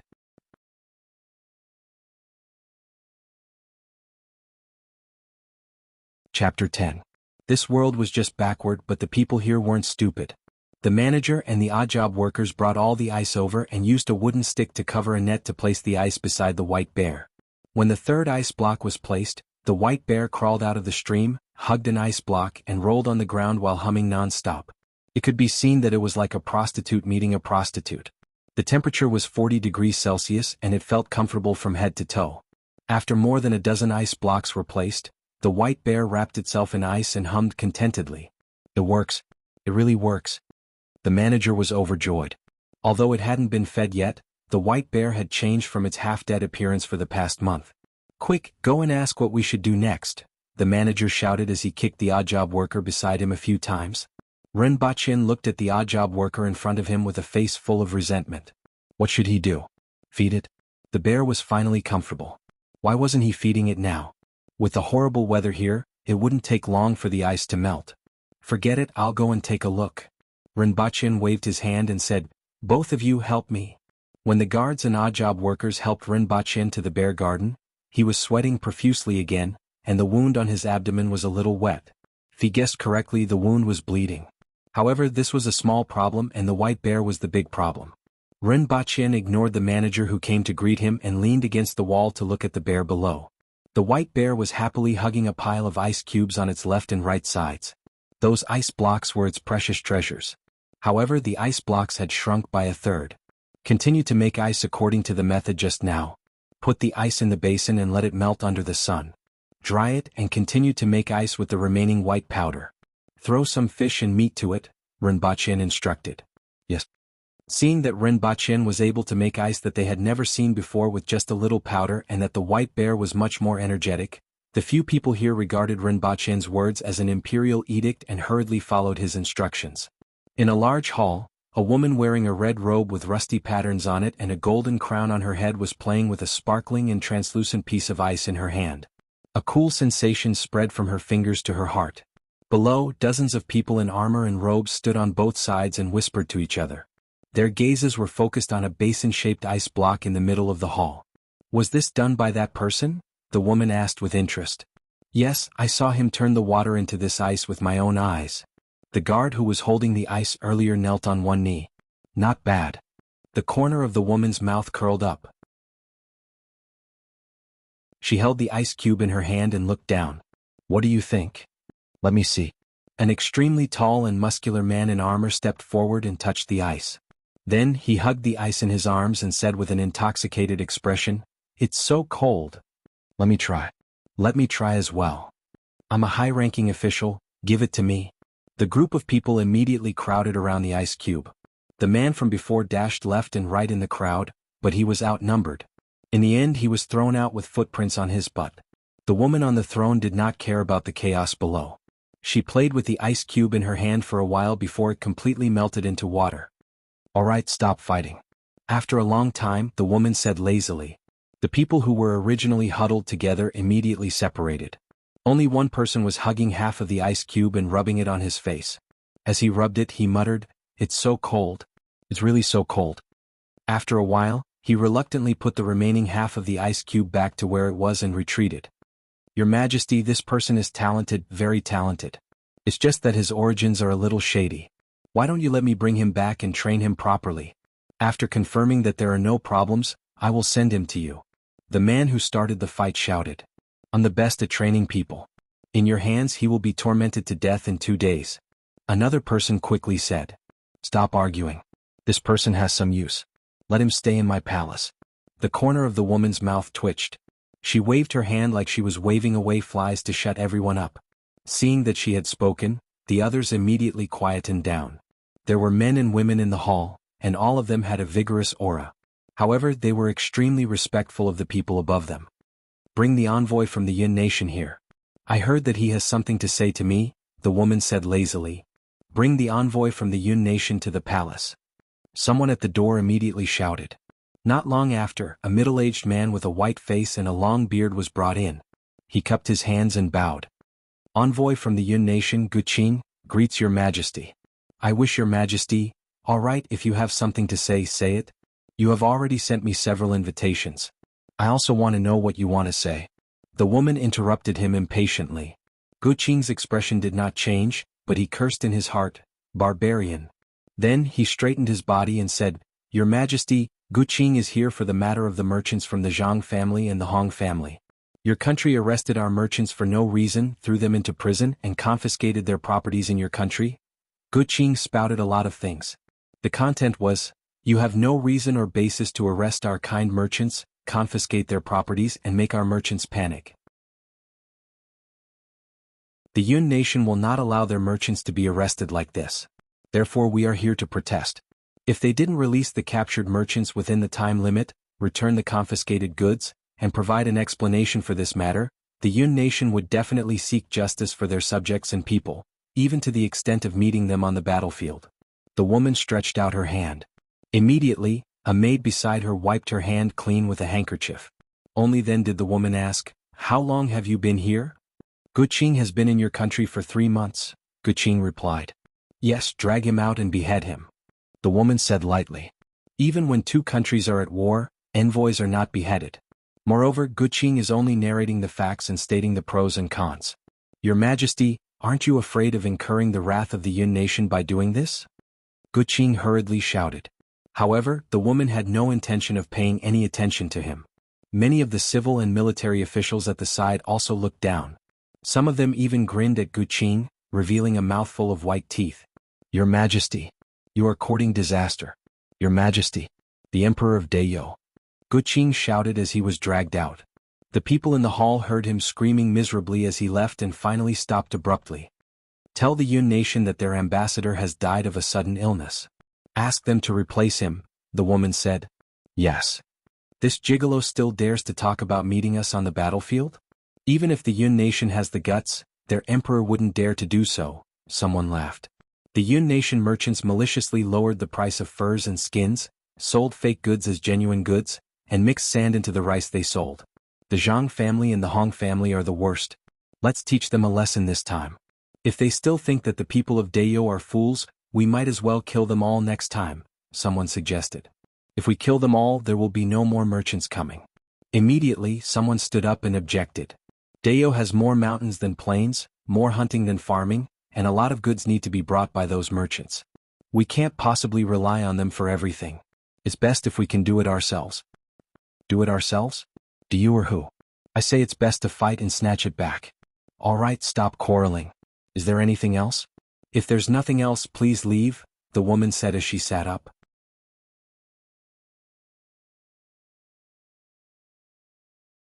Chapter 11. When that woman, or rather the Empress, arrived at the Beast Park, many odd job workers were making ice bears and placing them in the bear park. Renbachin saw a group of people coming over from afar. When they came closer, he took 2 steps forward and cupped his fists like those people. "Greetings, Your Majesty." These actions made him grimace in pain. The Empress glanced at his abdomen. Fresh blood had seeped through the gauze and stained his coarse clothes. "What's going on?" the Empress asked coldly. "We don't know either. He stayed in the room for a day and became like this." The 2 guards hurriedly knelt on one knee and answered. "It was indeed caused by me." "It has nothing to do with the 2 of them," Renbachin explained. "Let me take a look at your wound." The Empress was unmoved. He only needed to look at the wound to know what had happened. Renbachin grimaced in pain as he pulled up his shirt, revealing the gauze underneath. Seeing that the other party was still staring at him, he removed the gauze. The wound was not big and was very smooth, about the width of 2 fingers. It didn't seem like the guards did it. If it was done by a guard, the wound should be much bigger than this. With one look, the Empress could see the stitches on the wound. "Did you sew it yourself?" the Empress asked. "Yes." He braced himself and answered. "Your skills are not bad. The method was not bad either. When we get back, let the army popularize it. This is how wounds are treated." The Empress's last sentence was an instruction to the person beside her. Then he continued forward. 5 days have passed. I'm here to see how that little fellow is doing. I want to see if you can still keep your head." "Yes." Renbachin's head was still lowered. He gasped in pain as he followed behind the Empress. However, he was very careful to maintain a distance of a few steps. The group came to the side of the wall and looked down. The bear was still rolling around in a pile of ice, looking very happy. All of a sudden, the Empress leaped down and her red dress fluttered in the air. Renbachin looked up and quickly lowered his head. The Empress's leap was at least 3 meters high, and it really gave Renbachin a fright. But what scared him even more was that when he raised his head, he saw 2 long legs under the skirt. He was really afraid that he would be killed because he saw something he shouldn't have. God knows what the customs of this world are like. If he wanted to see a pair of long legs, he could go home and watch it on his computer and television. If he was beheaded because of this, it would be a great injustice. He glanced at his surroundings out of the corner of his eyes. Seeing that no one else had any strange reactions, he felt relieved. He looked into the bear garden and saw that the Empress had already landed and was walking toward the white bear. "Is it all right for Her Majesty to go over?" Rinpoche asked softly. He didn't know what the martial arts in this world were like, but seeing that the people around him weren't worried, he guessed that the Empress was probably very strong. Her Majesty is one of the strongest people in Dayo. How could a mere animal hurt Her Majesty? Xinjia raised her head and said. She seemed to be somewhat dissatisfied that Rinpoche doubted the Empress. "Oh," Rinpoche replied obediently and didn't say anything else. His gaze was completely focused on the Empress below. One of the strongest experts in Dayo? How strong was he? The Empress walked to the side of the white bear. The white bear seemed to have sensed that someone was invading its territory. It roared through the ice to the side and pounced on the Empress. Its huge body weighed a few hundred kilograms. When it pounced on the white bear, it brought with it a huge oppressive force, causing Rinpoche's heart to tighten. Rinpoche estimated that the Empress was 1.7 meters tall, but in front of the white bear she seemed extremely petite. It was as if she could be smashed into pieces with a single slap. Facing the pouncing bear, the Empress didn't retreat at all. She stretched out her jade-white hand and gave it a slap. Suwen saw with his own eyes that the slap drew an arc, bypassed the front paw of the huge bear, and landed on the face of the roaring bear. The bear's howl immediately turned into a blood-curdling screech. It spun in the air before falling to the ground. The Empress went forward and grabbed the bear's fur. She lifted it up by half. Seeing that the bear still dared to bare its teeth, she gave it another slap with her left hand. After 2 slaps, the white bear was immediately silenced. Not to mention the bear, even Rinpoche felt his heart ache when he saw this. How much strength was needed to slap a bear that weighed a few hundred kilograms in the air? It was simply terrifying. The most terrifying thing was that it was obvious that the Empress didn't use her full strength. It was just a simple slap, followed by another slap, and it was enough to cause the white bear, which was suspected to be a polar bear, to lie on the ground and tremble. Seeing that the white bear lay there motionless, the Empress turned around and walked to the perimeter wall. She didn't seem to use much strength, but her body rose from the ground and landed on the perimeter wall. Then she took a small step forward and jumped down. "Your Majesty is mighty." Rinpoche hurriedly lowered his head and cupped his hands. He wanted to say a few more words, but he had never flattered anyone since he was young. For a moment he couldn't find the words to say and could only say mighty. "It's all right, it's more spirited now. At least it can bare its teeth now," the Empress said faintly. Rinpoche grinned. The price of baring its teeth was too heavy. He didn't know how many teeth that bear would have left. However, the good news was that the Empress approved of the white bear's condition, and his life was saved. "All right, now tell me what's going on with this ice. How did you do it?" "It's saltpeter. When saltpeter dissolves in water, it will absorb heat. With enough saltpeter, the water temperature can be lowered to a certain extent and freeze," Rinpoche said. It was unknown if the Empress understood what he said, but she said, "Seeing that you have some ability, you can be an odd-job supervisor here and be in charge of making ice for me. In addition, look after this bear well." "Yes." Rinpoche nodded and replied. "Caretaker, sure, arrange some helpers for him." After the Empress finished her instructions, the caretaker of the beast park immediately nodded and complied. In addition, reward him with 100 taels of silver and a box of black mud cream. "Xinjia, go to the medicine storehouse and get a box of black mud cream for him," the Empress continued to instruct. "Yes, Your Majesty." When Rinpoche heard the Empress's words, the last stone in his heart was lifted. 100 taels of silver? 1 tael was 50 grams and 100 taels was 50,000 grams? 1 gram should be around $3 to $4, right? With 150 to 200,000 taels of silver, he finally had some spare cash. Even though it wasn't enough to buy a house, his already stretched wallet could finally be filled up a little. In the short term, he didn't need to consider the problem of finding a job. Now that he had been gone for 3 days and missing for 9 days, he couldn't do anything. "Oh yes, what did you say that you knew how to do the other day?" The Empress suddenly remembered something. "Your Majesty, I will definitely do my best to fulfill your orders. I have read a lot of books. Whether it is farming or smelting, whether it is food or commerce, I know a thing or two about them. Well, stay here for now. In the future, I will give you something to do. Once you are done, I will reward you," the Empress said and left with everyone. After the Empress left, Caretaker Shi smiled and asked, "How should I address you? In the future, you and I will be here, so we should familiarize ourselves with each other." Caretaker Shi. "I am Rinpoche." Rinpoche cupped his fists politely. Caretaker Shi's smile seemed to be sincerely congratulating him, but he didn't know if he was thinking the same way. It was better not to blame him for stealing the limelight and snatching away his authority. As for saving Caretaker Shi's life, Rinpoche didn't even dare to think about it. A drop of water should be repaid with a spring of water, but a life-saving grace could not be repaid, so he could only take your life. Since ancient times there were many people like this. Don't be so polite. Let's go, I will arrange a few helpers for you. Then let's go for a drink. Caretaker Shi pulled Rinpoche enthusiastically. "I am injured." Rinpoche smiled bitterly.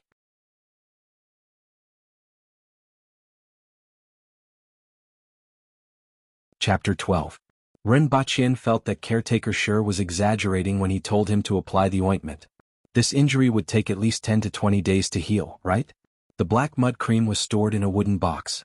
Inside the box was a sticky black substance with a pungent smell. Rinpoche wondered if this was really black mud. However, the wound on his abdomen was really painful. Rinpoche gritted his teeth and picked out some of the ointment to apply on his abdomen. Just as he applied the ointment, his abdomen felt cool to the touch. Soon after, it turned into a burning sensation. Finally, it turned into an intense itch. It made him want to scratch his abdomen, but he forced himself not to touch the wound. Could it be that I took the wrong ointment? Or has it expired? Rinpoche looked as if he was suffering from constipation. If this was torture, Rinpoche reckoned that he would have confessed. After enduring for an unknown period of time, the pain and itch on his abdomen started to subside. After a while, it turned into a warm and comfortable feeling. This ointment is really deadly. Rinpoche used his sleeve to wipe his face. It was full of sweat. He rubbed his abdomen. There was still a slight pain, but it was no longer a problem. Although it's deadly, it's really useful. After Rinpoche sighed, his attention was attracted by the 10 silver ingots placed at the side. His job was gone, and he only had a few thousand yuan in his savings. It would only take a few months for him to run out of money. These 10 silver ingots allowed him to make a small fortune. I wonder if I can get out of here? If I use these silver ingots to buy things here and sell them, will I be able to earn more? Rinpoche rubbed his chin and thought. He did not know what things in this world could be sold at a high price on earth. However, it seemed that he did not need to worry about this. As long as he hugged onto the Empress and obtained some things from earth, wouldn't it be easy to get some gold and silver? Thinking of this, Rinpoche felt that his future was bright. Rinpoche came from an ordinary family. It was like this when he was in school. His family was neither poor nor rich. His studies were average and his character was average. Therefore, he had been ordinary since young and did not attract any attention. Initially, he thought that he would live an ordinary life like this. However, now he felt that his good luck was about to arrive. Just as Rinpoche was snickering, Caretaker Shi barged in from outside and pulled Rinpoche out. "I have arranged 10 people for you.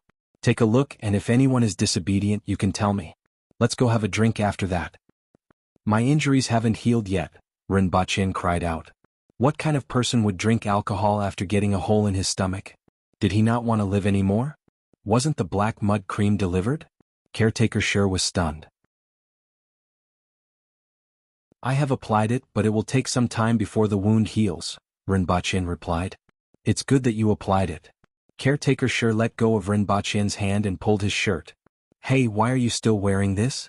As she spoke, she tore off the gauze that was wrapped around Rinpoche's stomach. "Look, aren't you fine now?" Caretaker Shi patted Rinpoche's wound and smiled. Rinpoche subconsciously dodged, but he immediately looked down and was dumbfounded. His wound, which was still bleeding, was now completely healed. It was just that the location of the wound was all tender flesh, which was different from other parts of the body. Also, the few lines looked a little ugly. But it had indeed grown back. Rinpoche swallowed his saliva and quickly rushed back to open the wooden box to take a look. He had only used about 1/5 of it just now. The name wasn't very nice, but the medicinal effect was really amazing. A wound that would have healed in 10 to 20 days actually healed in such a short period of time. If he brought this back, it would be priceless. "You have to keep this medicine well, it's indeed quite expensive." Caretaker Shi looked at Rinpoche and laughed. "Can I buy it? How much is it?" Rinpoche originally thought that this medicine would be extremely expensive, but according to Caretaker Shi, it was only expensive but not rare. The silver that I rewarded you should be enough to buy a box.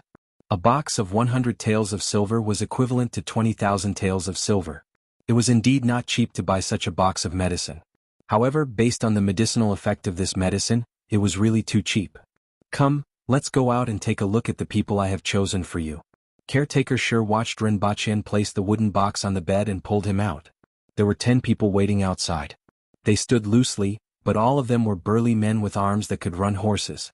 If he didn't know that they were odd job workers, Rinpoche would have thought that they were soldiers. He had to admit that the people he saw after coming to this world were all tall and strong. The men were generally more than 1.75 meters tall and the tallest were 1.9 meters tall. The women were also about 1.65 meters tall. Rinpoche didn't know how they could grow so tall in a feudal society. If he didn't remember wrongly, the average male in the Tang dynasty was about 1.6 meters tall. Only the aristocratic families were taller. The 10 people present were young and old. They all looked at Rinpoche curiously. They heard that this person could make ice. It was bone-chilling, but it was indeed a good thing to cool off in summer. It was really magical.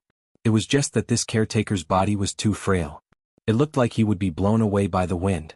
Brothers, we will all be in the same boat in the future. I will rely on everyone's help for the things that my superiors have instructed me to do. I will not mistreat everyone. However, if anyone makes a mistake, I won't be merciful.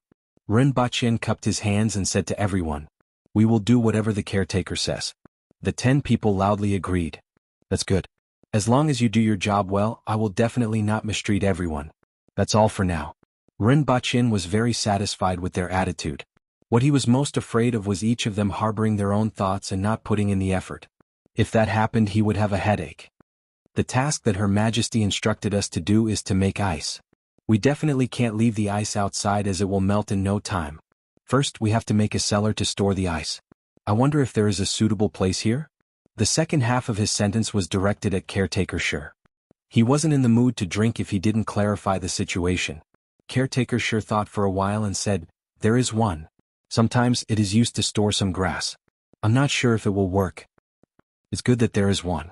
Let's go take a look first," Rinpoche immediately said. The cellar wasn't far from where everyone was.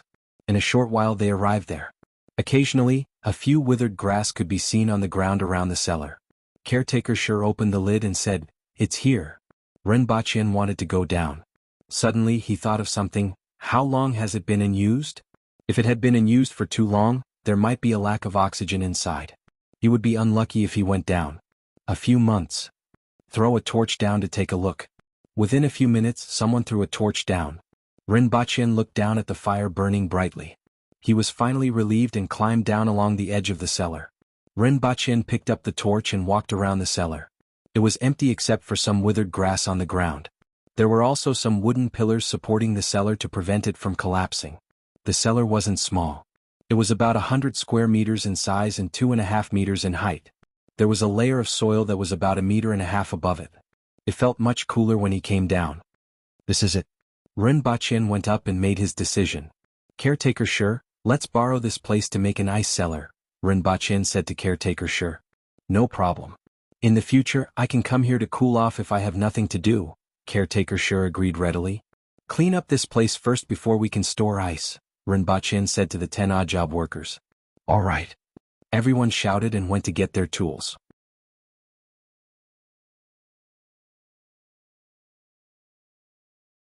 Chapter 13. I bought this from Zhangjiadian and I can't bear to drink it. When they reached Caretaker Shi's room, he took a gourd from the wall, patted it and smiled at Rinpoche. You saved that bear, which means you saved me. I'll give you half of this good stuff, Caretaker Shi said straightforwardly. Caretaker Shi was the caretaker here, and Rinpoche reckoned that he earned quite a lot. Since he couldn't bear to drink this wine, it should be pretty good. However, he was immediately disappointed when he poured the wine out. The wine was turbid and had a weird taste. Don't be fooled by its color. This is a special liquor from the Yun nation. It feels like it's on fire after one sip. Rinpoche was even less interested after hearing what he said. He could get spirits ranging from 40% to 70%, and anything higher would be alcohol. Sure enough, he couldn't expect too much from the wine in this world. He clinked his glass with Caretaker Shi's and took a sip. Rinpoche frowned. He had never drunk such a disgusting wine in his life. Even the loose liquor that cost 2 to 3 yuan per caddy was much better than this. Brother Rin, have you never drunk this wine before? The men of Dayo love this kind of liquor the most. It's very flavorful. Upon hearing caretaker Shi's praise, Rinpoche curiously asked, "How much is this wine?" "1 caddy is 2 taels of silver." Caretaker Shi gestured with his fingers and said, "If I wasn't addicted to this wine, I wouldn't have bought it. 1 caddy costs me a month's salary." Rinpoche was speechless.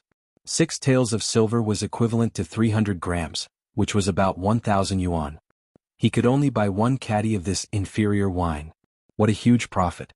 Furthermore, this wine was so disgusting. If he went back to sell some erguoto, wouldn't they go crazy over it? He would make a crazy amount of money then. He decided to keep this matter at the bottom of his heart and plan for the future. Rinpoche and caretaker Shi drank and chatted. They asked a lot about this world. There were 4 main countries here: the Great Xia Empire, the Yun Nation, the Qin Nation, and the Dayo Nation. The country that Rinpoche was in was the Dayo Nation. It was originally called the Nine Mist Nation and was founded less than 70 years ago. It was a country that was built by a group of aborigines. Caretaker Shi did not know the exact size of Dayo Nation. He did not know either, but the population of Dayo Nation was around 30 million. There were many mountains and forests in the country and few plains. Most of the commoners hunted in the mountains for a living, and at least half of them still lived in the forest, living with wild beasts every day. They were poor, but it was also because of this that the Dayo Nation was brave and good at fighting.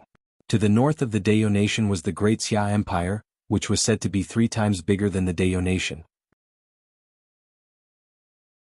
In the east was the Yun Nation, and in the southeast was the Qin Nation. It was said that there were other countries in the west of Great Xia and the south of the Qin Nation. Dayo Nation was rich in furs, gems, gold, and silver. As for other things, they were lacking. Daily necessities, salt, beautiful clothes, and silk fabrics were almost all imported. Even the annual shortage of grain was not small, and they had to import it. Therefore, a large number of merchants from other countries came here to make money. Most of them were from the Yun Nation. The Zhengjiadian that caretaker Shi bought wine from belonged to the Yun Nation's Jiang family. Those black-hearted thieves. Speaking of those merchants, old Jiang even spat on the ground. Sooner or later we will fight our way to their imperial city. Those merchants would always buy furs and gems at a low price, and then sell all kinds of inferior products at a high price. Almost every year there would be conflicts because of these matters. The wine that caretaker Shi drank was said to be much better than this wine in the Yun Nation, but they only sold this kind of wine to Dayo. As for Dayo, they didn't even have enough to eat, let alone make wine. Although the people occasionally made some wine, the taste was even worse and it was as plain water. The other things were similar and they were sold to Dayo of inferior quality. The Dayo Nation had been dissatisfied with this for a long time.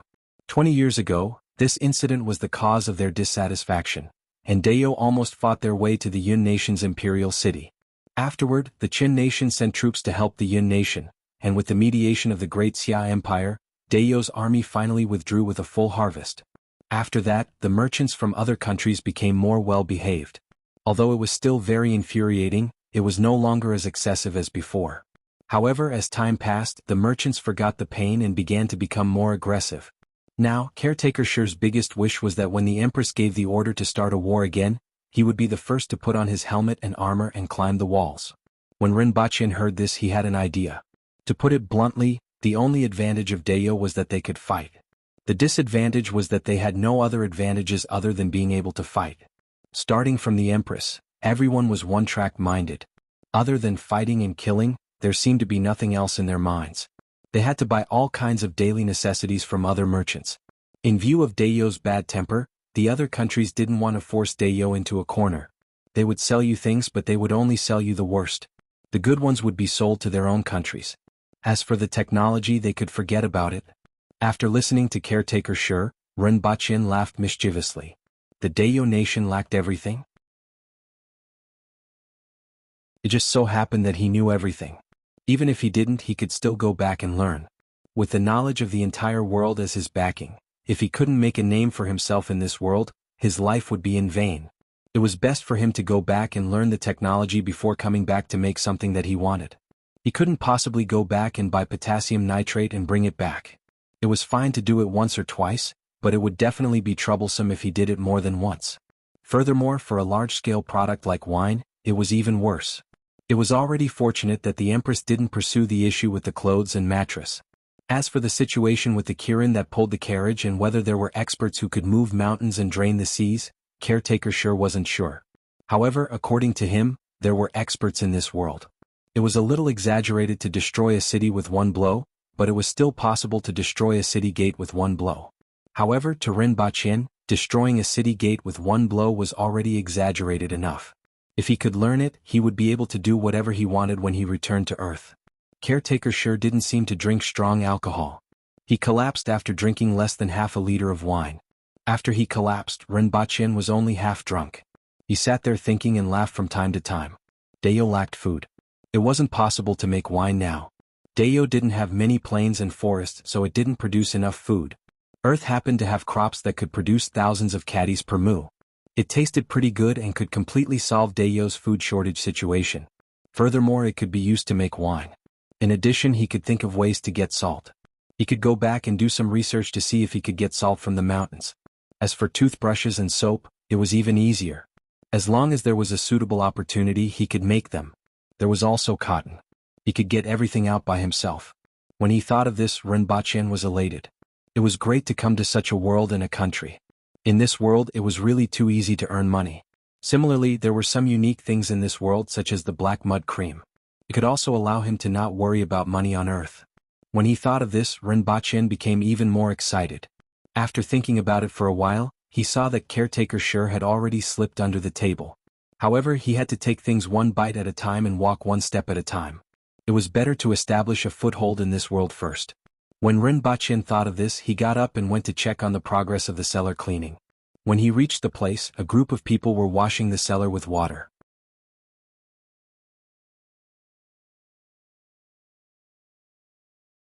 Chapter 14. On the first day they cleaned the cellar and on the second day they made ice and stored it. Rinpoche even brought a few people around the beast park. There were traces of saltpeter in many corners of the walls, especially beside the rooms where the odd job workers lived. There was a layer of white saltpeter at the corner of the walls. He arranged for people to collect all the saltpeter and divide it into several batches to make ice. The used ice water would evaporate the water and leave behind the white saltpeter for further use. Out of the 10 people, 6 of them collected water to make ice, 2 threw the ice into the cellar, and the other 2 caught it and placed it neatly. As the amount of ice in the cellar increased, the temperature of the cellar plummeted. Towards the end, the hands of the 2 people below were red and swollen from the cold and their bodies were shivering. Looking at this scene, Rinpoche really wanted to ask if they were stupid. Wearing a sleeveless vest to work in an ice cellar? Even if they had never seen ice before, they should at least wear 2 more layers of clothing when they knew it was cold. In the end, after asking, these odd job workers only had this kind of clothing. In fact, even during the coldest time it wasn't that cold. Rinpoche had no choice but to let them take turns. Furthermore, he tied 2 sheets around their bodies to keep them warm. Especially their hands, they would definitely get frostbite if they kept doing this. He tore 2 more pieces of cloth and let them wrap it around their hands to keep them warm. As for the 2 injured ones, he asked them to go to the kitchen and find some snake oil to apply on their hands. In Dayo there was plenty of snake oil. At night, after Rinpoche had arranged everything for the 3rd day, he hugged the 100 taels of silver and black mud cream and laid on the bed. He couldn't fall asleep no matter how hard he tried. 100 taels of silver. As long as he could find a place to sell it, he would soon have the largest sum of money in his life. After lying on the bed for an unknown period of time, Rinpoche felt his surroundings spinning and the room had completely changed. He was back on Earth again. He touched the things in his hands. The black mud cream and silver ingots were still there. He estimated that he would soon have a large sum of money. Rinpoche smiled again. Rinpoche rolled on the bed for a while before falling asleep. After sleeping for an unknown period of time, Rinpoche was awakened by a series of knocks on the door. After putting the silver and black mud cream away, Rinpoche opened the door in his underpants and vest. He saw a worried Chinching outside the door. Upon seeing Rinpoche, Chinching punched Rinpoche in the chest and said, "You finally opened the door. I was so worried these few days that I wanted to smash the door open a few times." Rinpoche stepped aside to let Chinching in. With a sweep of his eyes, he saw the incubator on the ground. When he opened it, he realized that it was filled with food. However, it was already cold. A warm feeling welled up in his heart. "I'm fine, aren't I?" Rinpoche laughed. Chen Qing sized him up and saw that his complexion was indeed rosy and much better than 10 days ago. He finally felt a little relieved. Even though he still had some doubts, Chen Qing knew that everyone had their own secrets. If Ren Baqin didn't want to talk about it, he couldn't get to the bottom of it. "How's the wound? Do we need to go to the hospital for a checkup?" Chen Qing asked. Ren Baqin pulled up his singlet to reveal the wound. "It's completely healed. Your recovery ability is really fast." Chen Qing laughed. "It's good that you're out. My dad will treat you to dinner tonight to thank you." "All right." Ren Baqin laughed as well. He had an idea regarding the black mud cream.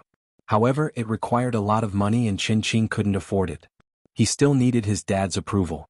Chen Qing's dad had always had a good reputation in this city. Looking for him was much more reliable than looking for someone else. "There's one more thing that I have to tell you.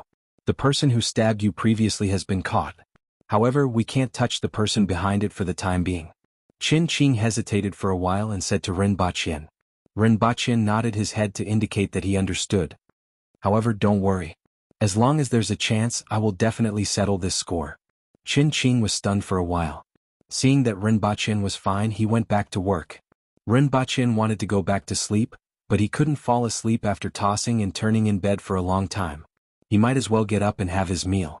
After that, he went to buy a spray gun. He couldn't possibly take out those 10 ingots just like that, right? It would be best if he melted them into silver ingots before selling them. That way he wouldn't get into trouble easily. After walking around outside for a long time, Ren Baqin carried a spray gun, gasoline, and a small saw. He first cut the ingots in the middle and used the spray gun to melt them. He didn't need to melt them completely.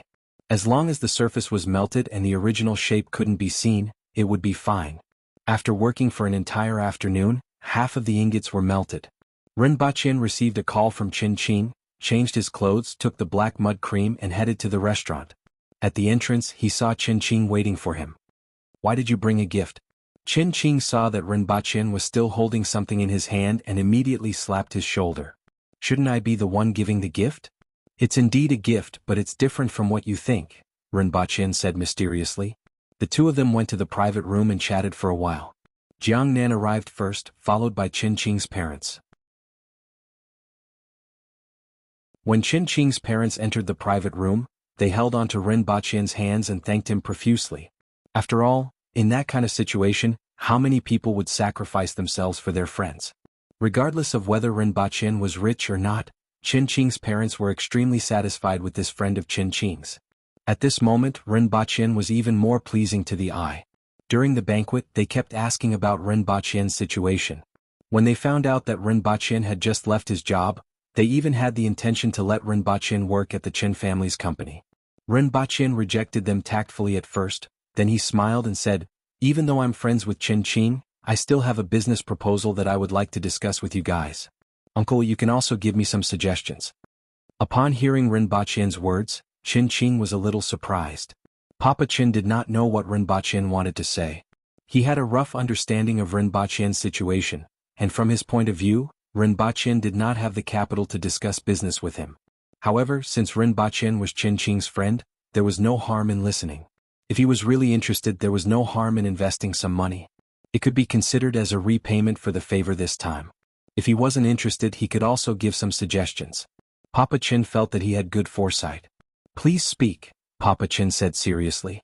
Ren Baqin opened the wooden box and revealed the black mud cream inside. Everyone's gaze was attracted to it. "What's this?"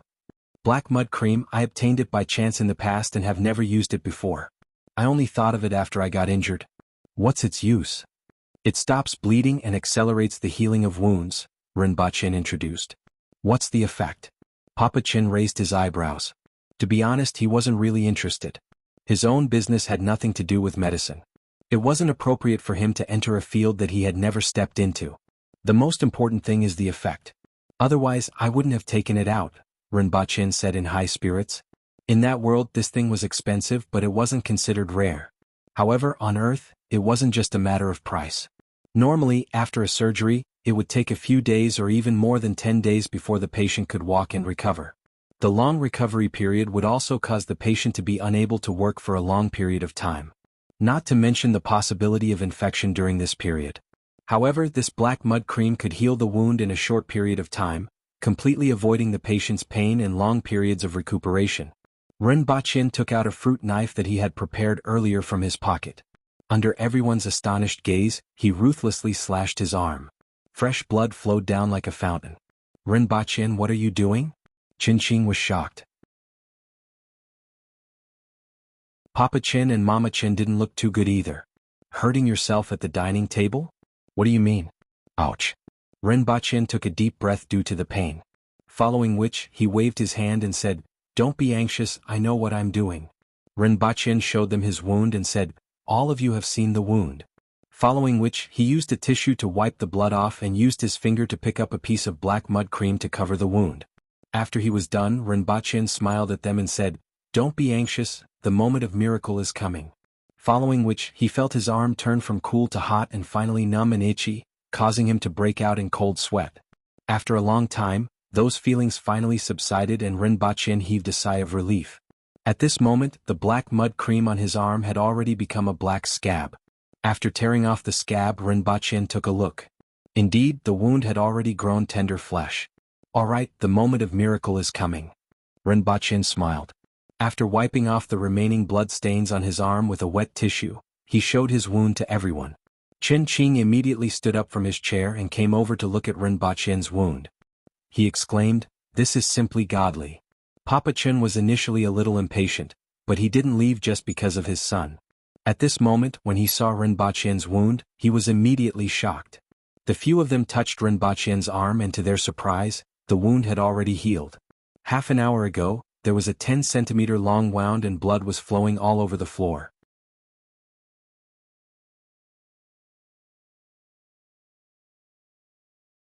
Chapter 15. The few of them returned to their original positions. Father Qin had a serious look on his face. Now, the people in front of him were not just his son's friends, but also business partners. "How do you want to cooperate?"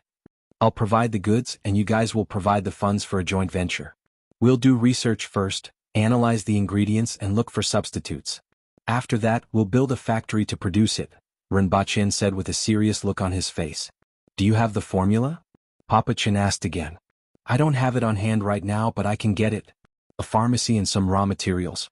However, due to the scarcity of materials, they had to conduct research and use other materials as substitutes. Even if the medicinal effect was slightly inferior, it was still acceptable. After all, there was absolutely no ointment on the market that could match the effect of this ointment. Not even 1/10 of the ointment's effect could be achieved. "As long as we can achieve half of the effect, it will be sufficient," Ren Baqin said. Of course, he didn't have the prescription, but he believed that he could get it. He had so many things on hand that he could trade with the other party, such as winemaking, such as others. Even in terms of prescriptions, there were some modern technologies that the other party didn't have, right? For example, anti-inflammatory drugs like penicillin? Anesthetic? There had to be something that could move the other party. Moreover, it was easy to produce and its market was even bigger than the black mud cream. After all, the black mud cream was expensive and the production would not be high. When Ren Baqin said that he could get the formula and the ingredients, Papa Qin was relieved. Now that the finished product was here, as long as there were no problems with the ointment and materials, it was completely possible to carry out research and replace the original materials. As long as he could do it, he didn't need to worry about opening up the market. The effects of this medicine could shut up all the voices of doubt. Furthermore, he also remembered that the military was the biggest customer of this drug. With this medicine, there were too many places he could build a good relationship with. "What about the side effects?" Papa Qin asked again. "Well, as far as I know, during the period of the drug's effect, due to the rapid healing of the wound, there will be a strong itch and pain. As for the rest, they are our research targets." Papa Qin looked at Ren Baqin with admiration. Ren Baqin's speech was well organized and not messed up at all. It seemed like he had thought of everything beforehand. He was indeed a good kid. Papa Qin pondered for a while, his fingers lightly tapping on the table. This was a subconscious action when he was thinking about important issues. After a while he said, "You have a product but no money. I have money but no products." It looked like a good partnership. However, there were many things involved, such as setting up a laboratory, hiring staff, building a factory, and so on. Therefore, in terms of the cooperation ratio, we can't take too low. Of course, there were many rich people. But you're the only one who took out this ointment. Therefore, I think a 40-60 split is a suitable ratio. I'll take 4 and you take 6. Ren Baqin stared blankly for a moment. He didn't expect Papa Chen to offer such favorable terms. One had to know that his expectation was 50-50, and even 60-40 was acceptable. It was just that he had 40% and the other party had 60%. The moment the other party opened his mouth, it was even better than what he had expected. He even said that there were many rich people and that he was the only one who could afford the ointment. This was completely open and honest. What he should have said during the negotiation had been said by the other party. Papa Chen looked at Ren Baqin's expression and laughed. Business is business. However, there were many ways to earn money, and I didn't need to break my own principles for these things. In business, a win-win situation was the most important. Also, I don't care about the money in this business, but the influence that this medicine will bring after it hits the market. At the same time, you saved Shir too, which is also a favor to me. However, I have a request. Of the 60% you'll take, 20% will only be the right to receive dividends. Ren Baqin nodded his head to show that he understood. Papa Chen was afraid that he would interfere after he had the advantage in the shares. If 20% of the shares were only the right to receive dividends, then his and Papa Chen's authority would be 50-50. However, he also said, "Uncle, you don't have to worry about this. I don't want to interfere too much in this matter. I don't know what to do next and I don't want to do these things. My mind is on other things. Therefore, I'll just put my name on it." At this point, both parties didn't have any more opinions. Finally, Papa Chen said, "In that case, this matter is settled. We'll sign a contract tomorrow. You must get the formula and the ingredients. This must be clearly stated in the contract. In addition, you should need money now. I can pay you 2 million yuan in advance and deduct it from the dividends in the future."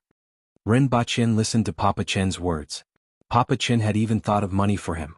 What else could he say? This meal was considered a joyous one for both the host and the guest. Both parties left in satisfaction. Papa Chen and Mama Chen sat in the back seat while Qin Qing drove. "How do you feel?"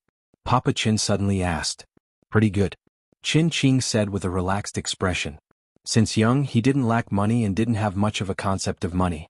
In any case, from his point of view, both his family and Ren Baqin didn't suffer any losses in this business deal.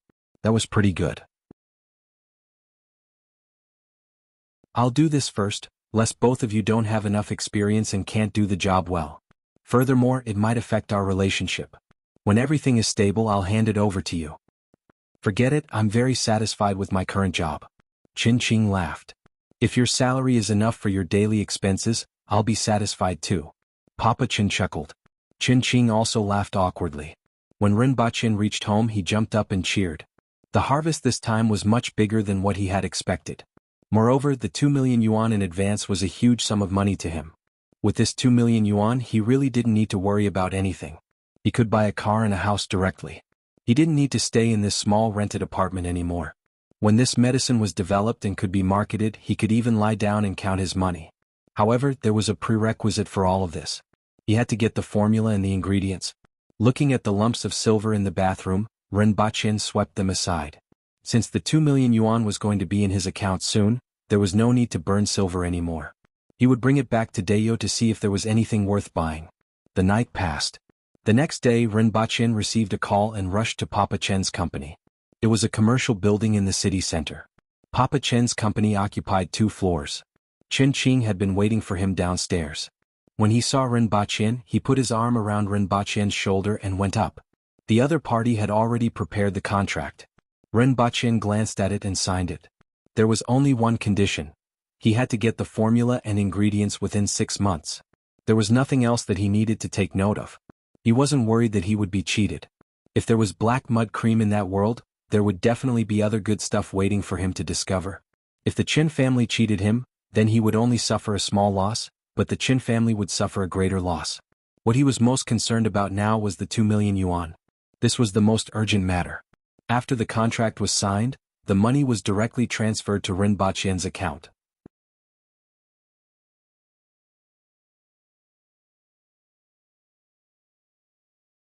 Chapter 16. After leaving the building with Qin Qing put his arm around his shoulder and asked, "What are we going to do now?" "Rent a house." Ren Baqin immediately replied. "Change to a bigger, quieter house." Other things were not urgent, but the problem of the house had to be solved first. The environment of the rented apartment was not good. There was only one bedroom, one living room and 3 sides facing the sun. It was extremely hot in summer. Moreover, the landlord was nearby and he kept disappearing and reappearing. He was always afraid of being accidentally discovered by others. With money in hand, there was no need to panic. The two of them went to a rental company and stated their requirements: spacious, bright, well-decorated, good environment, and quiet. Upon hearing this request, the other party immediately found the information of more than 10 houses on the computer, and all of them met his requirements. Prices range from the lowest 2,500 per month to tens of thousands. Ren Baqin looked through all of them once and took a fancy to one of them. It was a penthouse with 8 stories and 7 stories. The 7th floor had 2 bedrooms and 2 living rooms, while the 8th floor had 1 bedroom and 1 living room. There was also a large balcony of 50 to 60 square meters. The interior was decorated in a simple European style and looked very comfortable. Moreover, this house had an elevator. The environment of the community and the property management were all very good. Ren Baqin looked at the price. It was 7,500 yuan a month. He clenched his teeth and decided to go with it. The rent was 90,000 yuan a year, plus the agency fee of 75,000 yuan. The total was 97,500 yuan. His original monthly salary was only 3,200 yuan. Renting a house for a year cost 100,000 yuan, which made his heart ache. However, he would not be short of money in the future. Not to mention the black mud cream that he had collaborated with the Qin family, there were countless treasures in that world. At the thought of this, Ren Baqin felt better. "Let's go take a look at the house," Ren Baqin said. Seeing that Ren Baqin was interested in renting this apartment, the staff member was overjoyed. She could earn half a month's salary from this deal. He immediately took the key and brought the two of them to see the house. The house wasn't in the city center and was slightly more remote. Ren Baqin didn't care about this. After all, he still had to buy a car. After entering the neighborhood, Ren Baqin immediately fell in love with this place. There were greenery everywhere and it took up almost half of the area of the neighborhood. There weren't many people coming and going, and he could see some old people playing chess and chatting under the shade of the trees. After listening to the staff member's introduction, Ren Baqin walked around the house and felt extremely satisfied. Especially the balcony on the top floor, there were many flowers and plants on it. This is it. Ren Baqin decided on the spot. Upon hearing Ren Baqin's decision, the staff member immediately smiled. At least 2,000 yuan had fallen into his pocket. The next step was to sign the contract and pay the rent. The rent was paid every 6 months. Ren Baqin directly paid for a year's rent so that no one would disturb him. When everything was settled and the dust settled, it was already 1 p.m. Ren Baqin and Qin Qing went out for a meal and went to buy a car in the afternoon. A car was a man's concubine, but Ren Baqin rarely paid attention to information about a car. This was because with his salary, he didn't know how many years it would take him to save up for a car. Furthermore, he would have to do so without eating or drinking. As for his driver's license, he got it with the money he earned from his part-time job when he was in his senior year. At that time, he thought that it was better to be safe than sorry. Now he could put it to good use. Although he did not know much about cars, he had a plan. An Audi A6L was not cheap. No one would roll their eyes at him no matter where he went. However, it was not too expensive either. At this time he could afford it. He went straight to the Audi 4S shop, picked up the car, took out the insurance, got a temporary license and left. Ren Baqin felt a little regretful when he left. It was a pity that he didn't bump into any acquaintances. Otherwise he could pretend to be rich and see how they would react. It was rare for him to have such a chance to show his face. It was a pity that he didn't have this opportunity. From looking at the car to deciding on the deal, it took less than 15 minutes. It was as fast as one could imagine. Audi A6L 2017 Deluxe Edition. A total of 660,000 yuan. All in all, it was less than 680,000 yuan. When the two of them picked up the car and left, the manager and salesperson were still waving at them. Their favorite customers were those who were rich, straightforward, and did not beat around the bush. After picking up the car, Ren Baqin didn't need Qin Qing to accompany him anymore. "I'm going to buy some daily necessities. What about you?" "I'm going back to take a look. Let's go out for dinner tonight." "Okay." After watching Qin Qing drive off, Ren Baqin went straight to the shopping mall. He stuffed the computer, bedding, and daily necessities into the car. Sitting in the car, Ren Baqin felt refreshed. It was good to be rich. He didn't need to think too much and just bought whatever he liked. Furthermore, he finally had his own car. As for the computer desk, there was one there. He didn't need to trouble himself. He first returned to his rented apartment, packed up the things that he wanted, and threw them into the car. Following which, he handed the keys to the landlord. As for the remaining half a month's rent, Rinpoche couldn't be bothered to ask for it. I've troubled you for the past few days. Rinpoche shook hands with the landlord before he left. You are rich. The landlord had already seen the new car downstairs. The license plate was even a temporary one. Do you have my number? If you have nothing to do, come back and have a drink with me. My treat. The landlord patted Rinpoche on the back as he bade farewell. This landlord was a pretty good person. He would help Rinpoche whenever he had any problems. He could even delay the rent for 2 days. Of course, if it was too long, he would still kick Rinpoche out of the house. After bidding farewell to the landlord, Rinpoche went downstairs to check the time. He gave Qin a call and arranged the meeting place. After waiting in the car for a while, Qin finally arrived. Today you changed your house and bought a car. These are all good things. After dinner, let's go and have some fun. Qin hooked his arm around Rinpoche's neck the moment he saw him. You just suffered a loss. Do you have a bad memory? Indeed, the knife didn't stab you, right? Rinpoche couldn't help but say. Don't worry. They won't have the guts to do it again. Just this time even my father was anxious. Qin laughed. Moreover, you have established your career. No matter what, we have to celebrate it. After dinner, Rinpoche followed Qin to the bar to have some fun. However, his luck wasn't too good that night. Although he didn't go empty-handed, there was only one girl who was pretty good in all aspects. As for the other two, Rinpoche wasn't interested in them at all. In the end, he could only watch as Qin brought that girl to get a room. Rinpoche, on the other hand, found a designated driver and returned to his new house under the resentful gazes of the two girls. After moving everything upstairs, Rinpoche sat on the balcony for a while, enjoying the quietness of the surroundings and the occasional breeze. He thought to himself that this was what it meant to enjoy life. As for the original him, he had always been working hard to survive. It was also because he was lucky that he was able to travel back and forth. Otherwise, he would have followed his original plan and become an ordinary person that didn't attract any attention.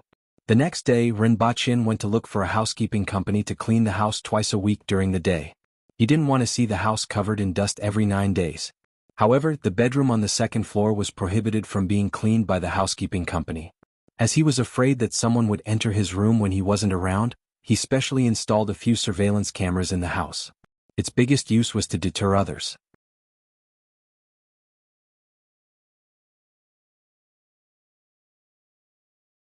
Chapter 17.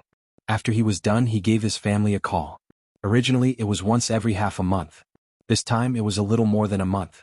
There was a female voice on the other end of the line. After the call was connected, she complained, "You still know how to call back?"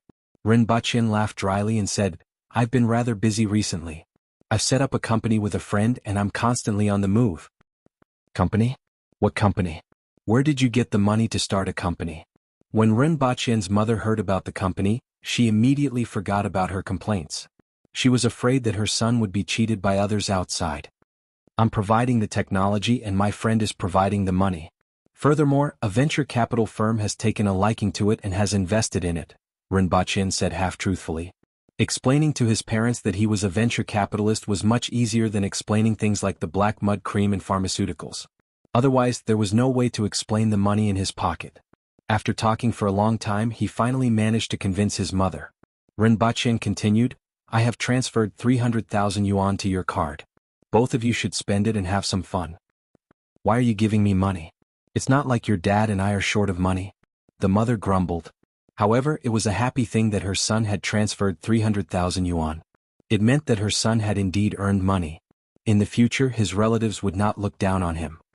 "Keep it for your and your brother's wedding gift," his mother said. "You don't have to keep my betrothal gifts.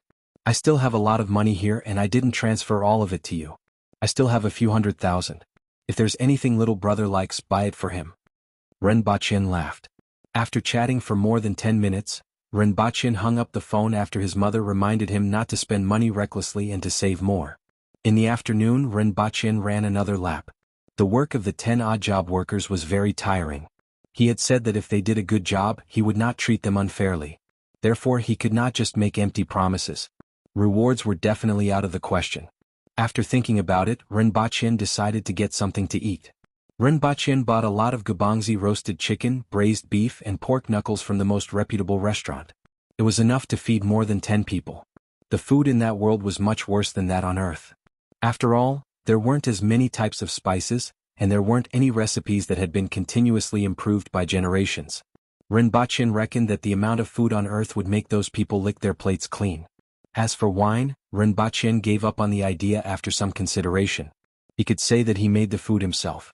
Wine could not be brewed in a day or two. When he went to bed that night, Rinpoche tied the 2 big bags of food to his body with a rope. When he woke up again, he was in the room that he had just been assigned to. It was already dawn outside, and the light was already shining through the paper window. Rinpoche changed into coarse clothes, put away his things and food, opened the door and walked out. A gust of extremely fresh air blew into his face. It was great to have unpolluted air. Rinpoche felt fortunate that he would only be staying here for 3 days. Otherwise, if he had stayed here for too long, he didn't know if he would be able to adapt to the various types of waste air in YC City. In this world, people slept early and woke up early. At this time, some people had already started to wash clothes.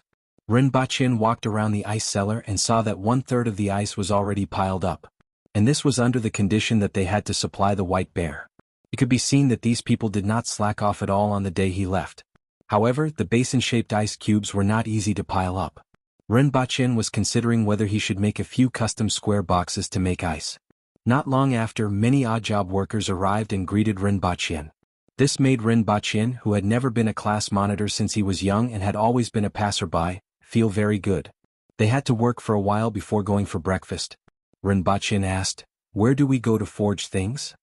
"If it's metal products, we have to go to the Baisher district. There are many workshops there." Someone understood Rinpoche's intention and immediately replied, "Is it troublesome to leave the beast park?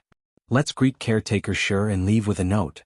Rinpoche nodded his head and said to everyone, "Work hard, I will treat all of you to a good meal tonight." "Okay."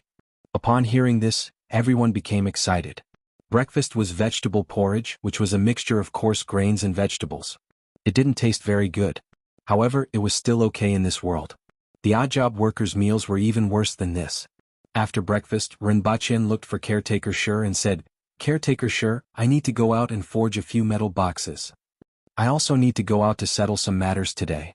If you are not in a hurry, you can come with me," caretaker Sure said. Rinpoche laughed. That would be the best. He did not even know where the gate was, let alone the so-called Baisher district. It was a good thing to have someone who was familiar with the surroundings and the local customs to go out with him. Otherwise, he did not know if he would offend other people's customs because he did not know. If that happened, he would be beaten up. After caretaker Sure finished his work, he changed into a set of clothes that were obviously of a higher quality and pulled Rinpoche out. The beast park was connected to the palace. However, there were other exits in the beast park that were guarded by a few soldiers. Caretaker Sure flashed the token on his waist and brought Rinpoche out. "The next time you come out on your own, you have to use a note. Don't lose it or you won't be able to enter," caretaker Sure warned Rinpoche. "Going in and out is easier than I thought." "Otherwise what?" "No matter what, there should be more guards and more complicated checks, right? Otherwise, what if someone sneaks in?" Caretaker Sure laughed heartily. "Why would it be so troublesome? The beast park belongs to Her Majesty, who would go there for no reason." Out of the beast park was a dirt road with woods on both sides. After walking for a distance, they arrived at a residential area. "These are the residences of the various officials," caretaker Sure said to Rinpoche as he pointed to the residences on both sides. After walking for a short distance, Rinpoche heard a clamor in front of him. He saw 2 people fighting. Or rather, one person was riding on the other person and beating him up. Both of them were dressed in embroidered clothes and did not look like they were from ordinary families. There were also some people who looked like attendants watching the fight. Caretaker Sure brought Rinpoche along as they walked past. Rinpoche kept turning his head to look. This was really a case of fists hitting flesh. He could clearly hear the sound of fists landing on his face. Even he could feel the pain. The person on the ground suddenly retaliated. With a kick, he sent the person riding on him flying into the wall. He really flew into the wall and created a big hole. Rinpoche gasped when he saw this scene. "No one is going to do anything?" Rinpoche asked. "What's there to do? It's just a fight," caretaker Sure said casually. "I don't think anyone is going to help." Of course they are drawing a circle. If someone interferes they will be ridiculed to death, Caretaker Shi said. At the same time he warned Rinpoche, if someone asks you to draw a circle don't be afraid, just beat him up. Whether it's the officials in the imperial court or the commoners, just beat them up. Rinpoche thought for a long time. Drawing a circle might mean a one-on-one duel. According to the literal meaning, whoever stepped out of the circle would lose. But can we even beat up the officials in the imperial court? Rinpoche asked curiously. If he asks you to draw a circle, of course you can. But you can't ask him to draw a circle. If that's the case, the officials in the imperial court will be exhausted to death. Rinpoche grinned. This seemed to be similar to the duels in some ancient countries. If you provoke any of the officials in the imperial court and they challenge you to a one-on-one duel, you can retaliate and beat them up. Furthermore, from Caretaker Shi's words, it seemed that there was no need to worry about revenge. Rinpoche measured his own physique. These days all the people he saw were tall and strong. Their arms were big enough to run a horse. He reckoned that even if a few of him were to be tied together, he would not be able to defeat them. Looking at the situation of street fights in this world, Rinpoche seriously considered whether he should carry a stun baton or pepper spray with him to protect himself. Do the officials in the imperial court often find people to draw circles? For example, what will happen if you offend them? Most people who offend them will only get their guards to teach you a lesson. Unless the other party is also an official in the imperial court. Do the officials in the imperial court also draw circles? Rinpoche asked curiously. Of course there are fights in the throne room every 2 to 3 days. A few days ago, the king of the nation and the general of the north were approved by Her Majesty to draw circles on the palace wall. At that time there were many spectators below. Some of them went 1 day in advance to secure a spot. Rinpoche felt awkward when he heard about drawing circles. However, after listening to Caretaker Shi, he had a direct understanding of Daeyo's intrepid customs. Even though he knew that the people of Daeyo were intrepid when they were drinking and chatting, but after listening to Caretaker Shi, he finally knew how intrepid they were. Fighting in the throne room every 2 to 3 days, and the Empress approved a one-on-one duel on the palace wall. Just thinking about it made his teeth hurt.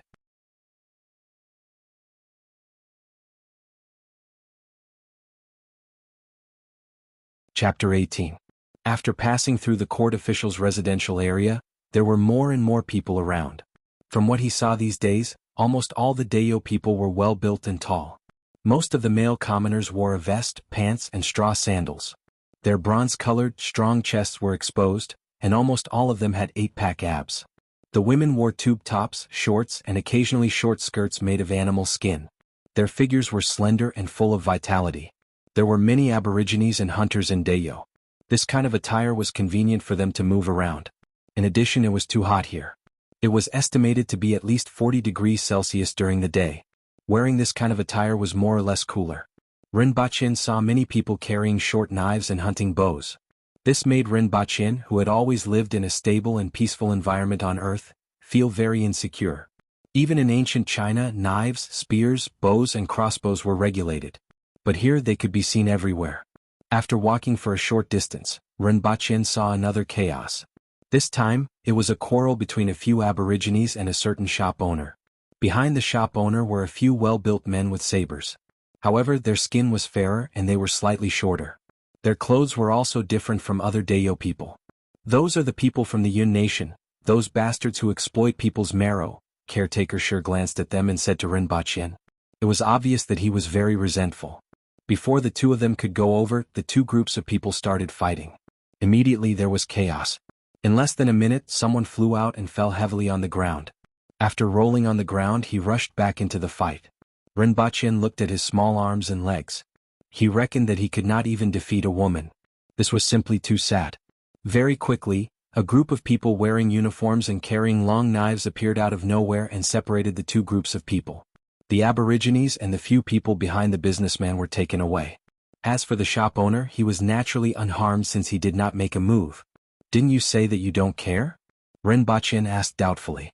We don't care about drawing circles, but we definitely have to care about this kind of street brawl, Caretaker Shi said. How will they be dealt with after being captured? 10 lashes, no big deal. After applying medicine and lying in bed for a day, they will be alive and kicking. However, those people from the Yun nation will probably lie in bed for another 2 days. Caretaker Shi laughed mischievously. He was full of schadenfreude. Why didn't they draw circles? Those cowards. Caretaker Shi's tone was filled with disdain. If the circle rejects you, you will be despised. But they don't care, Caretaker Shi explained. The people of the Yun nation are different from the people of Dayo.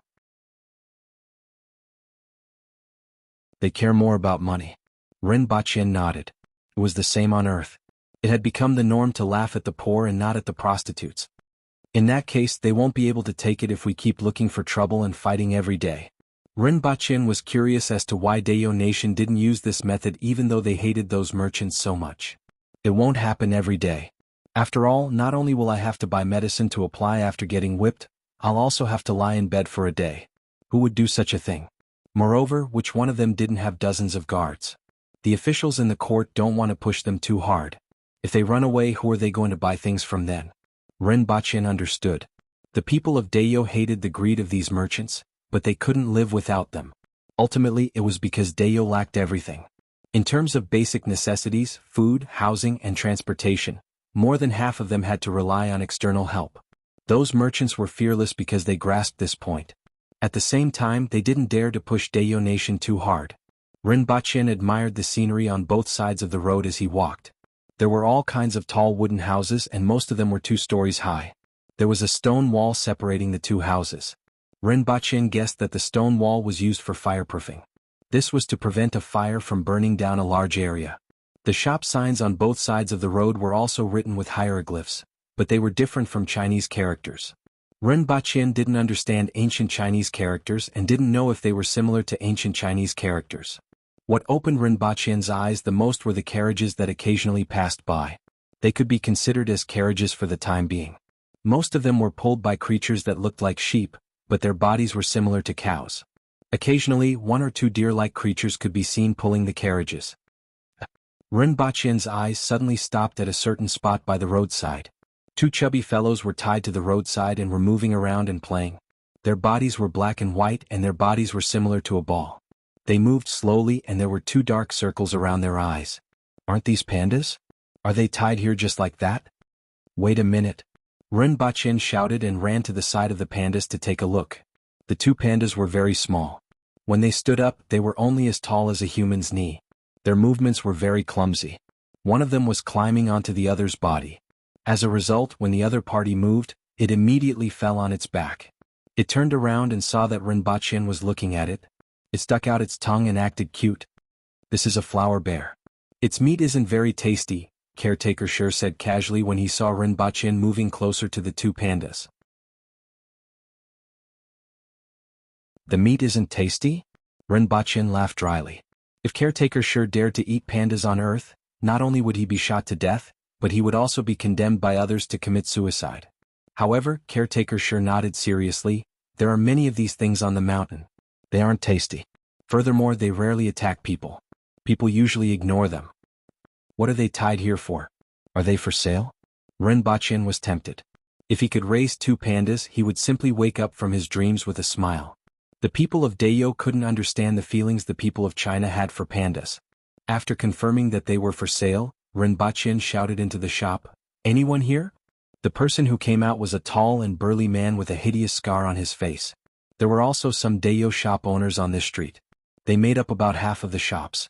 The items they sold were not as varied as those of foreign merchants. Most of the items they sold were from the mountain. How old are these flower bears? How much are they? Those 2 little playthings about 3 to 4 months old? Give them to me for 3 taels. The burly man leaned against the door and said, 3 taels? Ren Baqin was stunned. It was too cheap. It was almost the same as buying a dog on Earth. Caretaker Shi, can I bring them back to raise? Ren Baqin turned his head and asked. You can raise them, but they eat a lot. Caretaker Shi didn't understand why Ren Baqin wanted to buy 2 flower bears. I want them. Ren Baqin couldn't even be bothered to bargain. He immediately bought the 2 pandas. But I will leave them with you first. I will come back to collect them. Sure. The burly man nodded. After Ren Baqin paid the money, he laughed foolishly from time to time. He didn't expect to have the opportunity to raise pandas. When he arrived at Baisha district, there were many shops selling all kinds of swords, bows and arrows. Occasionally he could also see some choppers, kitchen knives and farming tools. Ren Baqin found a shop and explained his purpose of coming. There were a total of 5 sets of metal boxes, one big and one small. The small box was placed inside the big box. Every box just had to be equipped with a handle. Rinpoche only had one request. It was to have less rust and not break easily. He didn't care about anything else. This kind of box was very simple and could be made by a shop. 1 set for 1.5 taels. 5 sets for 7 taels. The shop owner directly said. Okay. After all, the metal products in this world were slightly more expensive than those on Earth. This was not unexpected. After paying half of the money, Rinpoche's task was considered completed. Following which, Rinpoche and caretaker Sher went to a few other places in the city and ordered some things. These were the food for the animals in the beast park. When the time came, they would be sent directly to the beast park. Rinpoche thought of the 2 little fellows and specially bought some bamboo leaves to send to the 2 little fellows. Originally he wanted to pay, but caretaker Sher stopped him. The beast park consumed a lot of food every month. It was not a big deal to ask for some bamboo leaves. The shop owner laughed heartily. After understanding that Rinpoche wanted to rear 2 flower bears, he said that he would send him some bamboo leaves every time he delivered food. In any case, the 2 bears were cubs. When he went to the beast park, he just needed to send some bamboo leaves. Finally, he bought some inferior wine. Since he wanted to reward the 10 odd job workers for their hard work, how could there be food without wine? The wine was called thorny fruit wine. It was slightly red in color and contained impurities. Rinpoche tasted it. It was very bland. He estimated that it had only a few degrees of alcohol. Furthermore, it tasted very strange. It was said that it was made from a type of fruit. 2 taels of silver could buy half a barrel, which weighed about 15 caddies. Although it wasn't cheap, it was much cheaper than the so-called hard liquor that cost 2 taels of silver per caddy. At noon, they randomly found a place to eat in the city. After all, caretaker Sher's income wasn't very high. Rinpoche was currently relying on the silver rewarded by the emperor. He didn't know when he would receive his own salary. What surprised Rinpoche was that there was actually rugiamo in this world. Although the ingredients used were different, it was actually rugiamo, right? The meat sandwiched inside had a strong odor. Although the seasoning was average, the meat was fresh and tender. Rinpoche quite liked it. He ate 2 pieces that were bigger than a palm in a row. As for the bread sandwiched outside, it was made from coarse grains. It wasn't very tasty, but it had a unique flavor. During this period, Rinpoche also asked about the black mud cream and where he could buy it.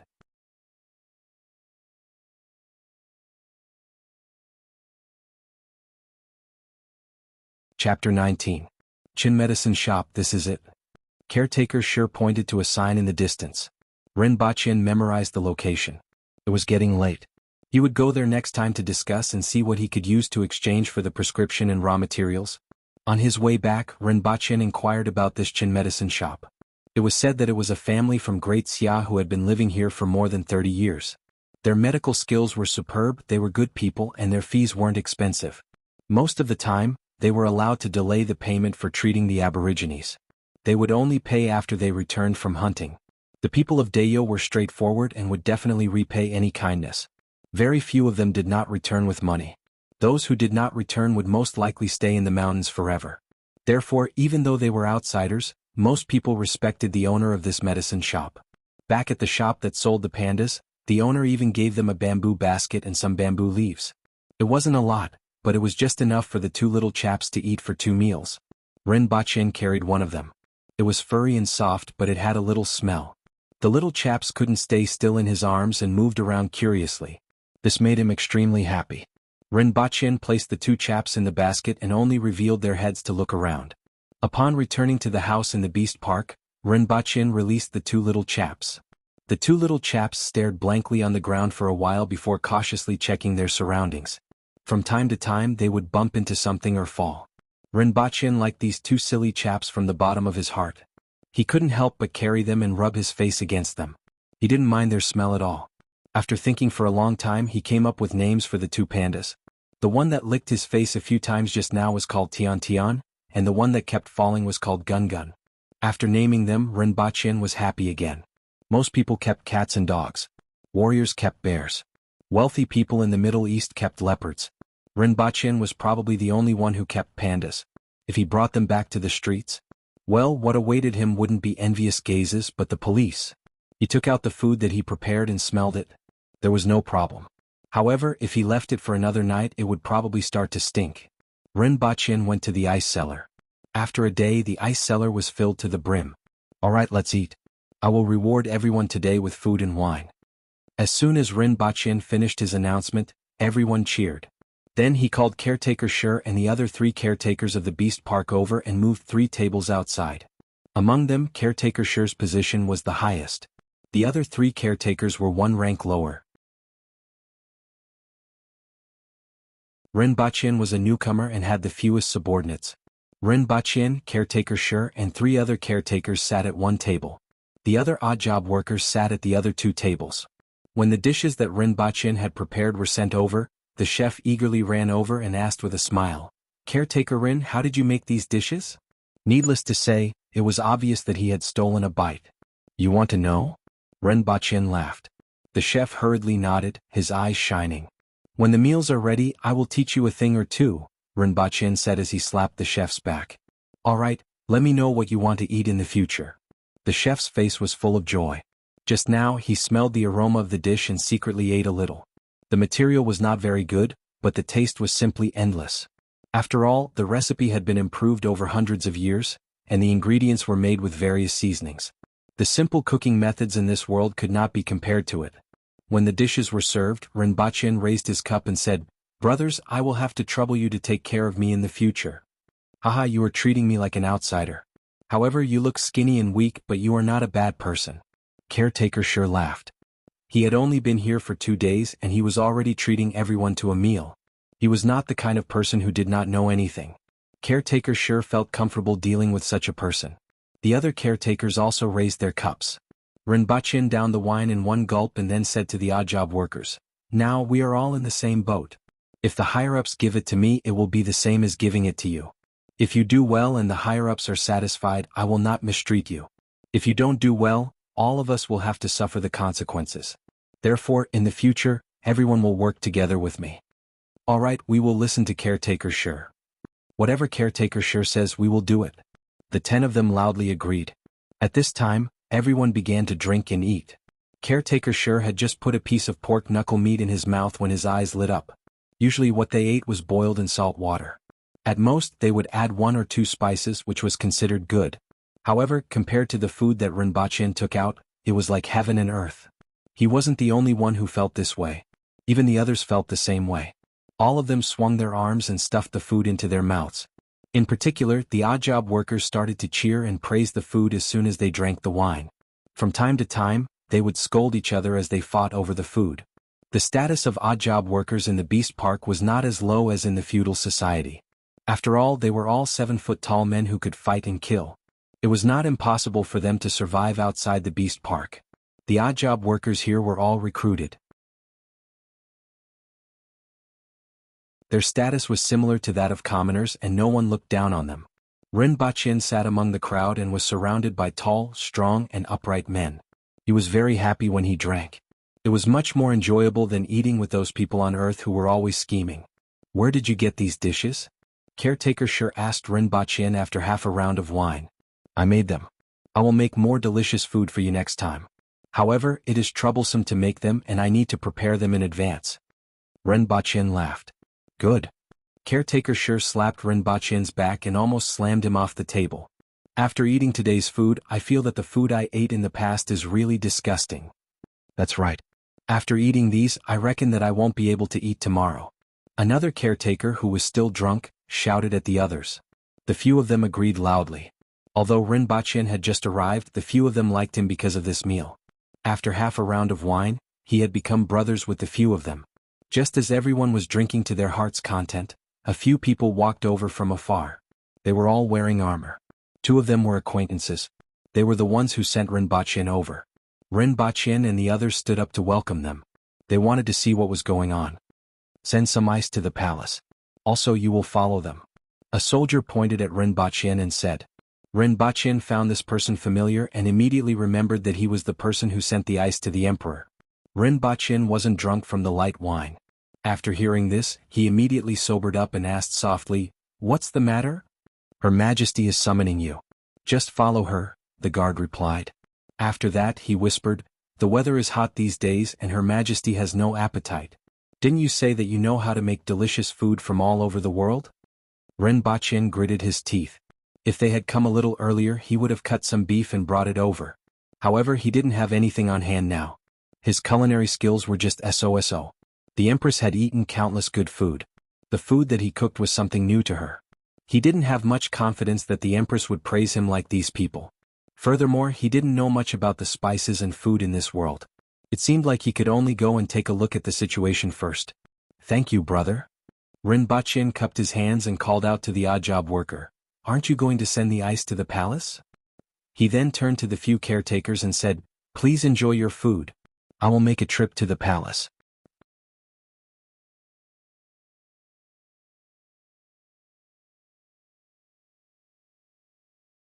Chapter 20. Ren Baqin cupped his hands at the caretakers and called for a few odd job workers to move a cart of ice. Then he followed the guards into the palace. The palace gate was connected to the beast park. After checking the ice and the guards he let them in. The last time Ren Baqin was here, he was thinking about how to stay alive and didn't have much time to look around. This time he was much more relaxed. In general, the buildings in Dayo were very rough. Most of the buildings in the palace were made of stone with some simple carvings. It fully displayed the rough nature of Dayo. However, Ren Baqin found it interesting. After all, there were too many exquisite gardens on earth. This kind of rough exotic style was fresh to him. When they arrived at a palace, a few people were waiting outside. The guard who reminded him earlier went in to report. Not long after, the guard came out and waved at everyone, Send the ice in. Then he said to Ren Baqin, Follow me. After leaving the crowd, the guard said to Ren Baqin, Her Majesty wants you to make some exotic food. Do it well. Thank you. Ren Baqin cupped his hands. How should I address you, brother? My surname is Shur. Just call me Shur Hu, the guard said with a smile. Brother Shur Hu and caretaker Shur are from the same family? Ren Baqin asked curiously. We are from the same village. After chatting for a while, Ren Baqin thought of something. Besides Her Majesty, who else is in the palace? I didn't see many people on the way here. There are also some maids and odd job workers. Then there are us guards, Shur Hu said. Ren Baqin was slightly surprised that there were no eunuchs in this world. After walking for more than 10 minutes, they arrived at a big courtyard. Inside there were dozens of people bustling about. This was the imperial kitchen of the palace. It was in charge of the emperor's meals. If there were other people from the imperial family, they would also be in charge here. As for the food of the guards, odd job workers and maids, there were other places. The supervisor of the imperial kitchen was a tall and fat man. He didn't know if all the chefs were like this, but most of them were. In particular, the chefs here had to study all kinds of dishes every day and try all kinds of things. They had to eat everything one by one, so it wasn't strange for them to become fatter. Caretaker Go, this is Caretaker Ren from the Beast Park. Her Majesty doesn't have a good appetite today, so she asked him to prepare some exotic delicacies. Shur Hu introduced Caretaker Ren to the imperial kitchen. Hearing this, the fatty's face was obviously unhappy. He immediately flared up. Since when is it the Beast Park's turn to cook? Who is it for? Caretaker Go, be careful with your words, Shur Hu said in a deep voice. Caretaker Go then realized that his words seemed to be scolding Her Majesty. He hurriedly said, I didn't mean it. Please don't blame me. The weather has been hot these past 2 days and His Majesty's appetite isn't good. He didn't eat much for lunch today, Shur Hu continued. It's my fault. Caretaker Go lowered his head and said. No matter what, it was the fault of the imperial kitchen that His Majesty did not eat much. As for whether the weather was hot or not, it was not an excuse. This Caretaker Ren is from the outside world and is proficient in culinary skills. Hence, Her Majesty asked him to prepare some exotic delicacies. The imperial kitchen receives your orders. Caretaker Go cupped his fists. Then he said to Ren Baqin, come over here, just tell me what you need. I want to see what kind of exotic delicacies you can make. It was obvious that even though he agreed verbally, he still had a lot of resentment in his heart. After all, the imperial kitchen was his territory. The chefs in the imperial kitchen had absolute confidence in their own skills. If a chef were to display his culinary skills, they might be willing to learn from him. However, a caretaker from the Beast Park came to cook for the Empress. This made them feel uncomfortable. Previously, Ren Baqin saw that Caretaker Go didn't quibble and directly admitted his mistake. Hence, he had a good impression of Caretaker Go. However, since Caretaker Go didn't like him, There was no need for him to build a good relationship with Caretaker Go. As long as he could make something that satisfied the Empress, it would be fine. The main part of the imperial kitchen was a huge room inside. There were 2 slightly smaller rooms beside it. Ren Baqin entered the biggest room and took a look. There were all kinds of vegetables that he had never seen before. There was also a lot of meat at the side. The first thing that Ren Baqin noticed was the seasoning. He tasted them one by one. Salt, brown sugar, a sweet and sour fruit core, soy sauce, vinegar, a spicy fruit, a ginger rhizome, and a jar of weird meat sauce. These were all the seasoning that the imperial kitchen had. It was much scarcer than what Ren Baqin had imagined. He reckoned that any ordinary household in China would have more seasoning than this. Just like that, the group of chefs from the imperial kitchen looked at Ren Baqin with arrogance. They wanted to see what he could make. Ren Baqin boasted that his culinary skills were average. He definitely couldn't make anything good with these ingredients. As for relying on the taste of the ingredients themselves, Ren Baqin didn't even understand the ingredients here. What could he make? How is it? What do you want to make? Caretaker Go looked down at Ren Baqin and asked. Ren Baqin was slightly disappointed. Just these few ingredients aren't even enough to make zhajiang noodles. Upon hearing this, Caretaker Go got angry on the spot. The whole world is filled with these ingredients. The imperial palaces of Great Xia, the Yun nation, and the Qin nation also have these ingredients. Don't blame us for not having enough ingredients if you are not good enough. Ren Baqin grinned. His culinary skills weren't that good, but if he ordered all these ingredients he would have more choices. Furthermore, the imperial palaces of Great Xia, the Yun nation, and the Qin nation also had these ingredients? Ren Baqin didn't really believe it. You are a chef from the imperial kitchen of Dayo, how would you know what other countries have? Furthermore, I heard that there are countries to the west of Great Xia and to the south of the Qin nation. Maybe these countries can get some seasoning from other places. Even though Ren Baqin didn't say anything, the non-committal expression on his face made Caretaker Go unbearably angry.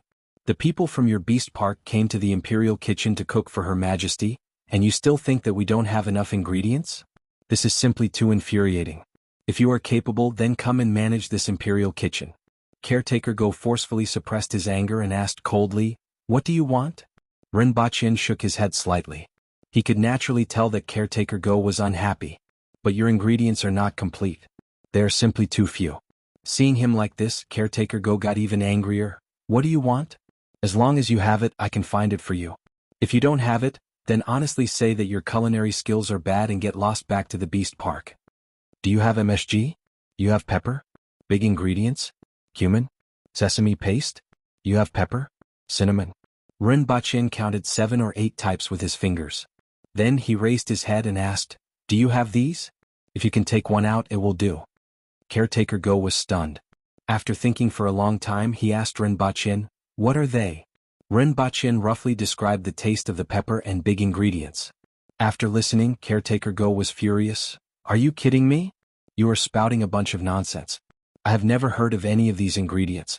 If Her Majesty wasn't waiting for you today, I would have beaten you out. That's why I said that your ingredients are not complete. Ren Baqin still shook his head. His expression of, you are indeed ignorant, I am not wrong, made Caretaker Go explode in anger. Take out those ingredients and let me see if they are really as you said. If not, I will not let you off. Even if I report this to Her Majesty, I will not let this matter rest. Caretaker Go shouted at the top of his voice, causing dust to fall from the roof. The other chefs in the imperial kitchen also followed suit and scolded. Where did you get the courage to spout nonsense? Don't just rely on the fact that Her Majesty specifically asked you to come over and criticize the imperial kitchen. There is no such thing as what you said. You came to the imperial kitchen to spout nonsense. Don't you know what the people here do every day? The people in the beast park know how to cook. Caretaker Go was so irritable that he even cursed out loud.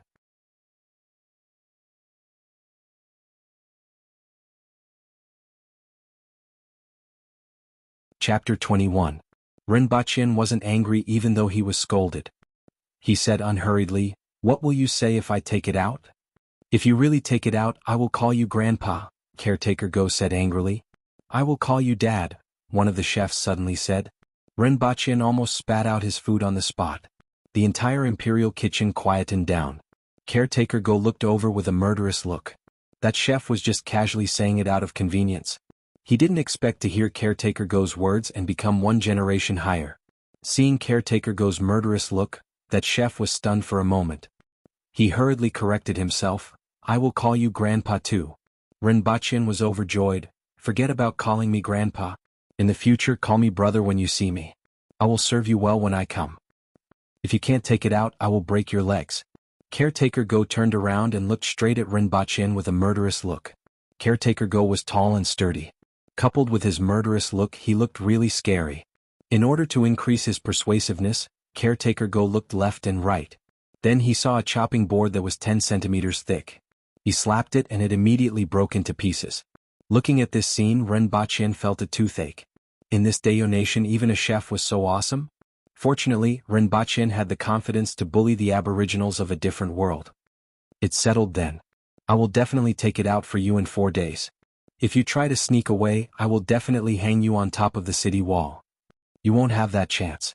Rinpoche smiled and didn't argue with them anymore. After all, he knew that he was bullying them.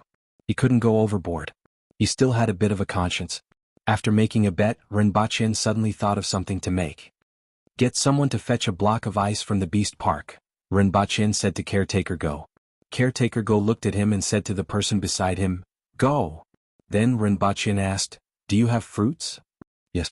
Caretaker Go's face darkened. He asked another person to bring Rinpoche to pick some fruits to see what he could make. Rinpoche cut a small piece of each fruit and tasted it.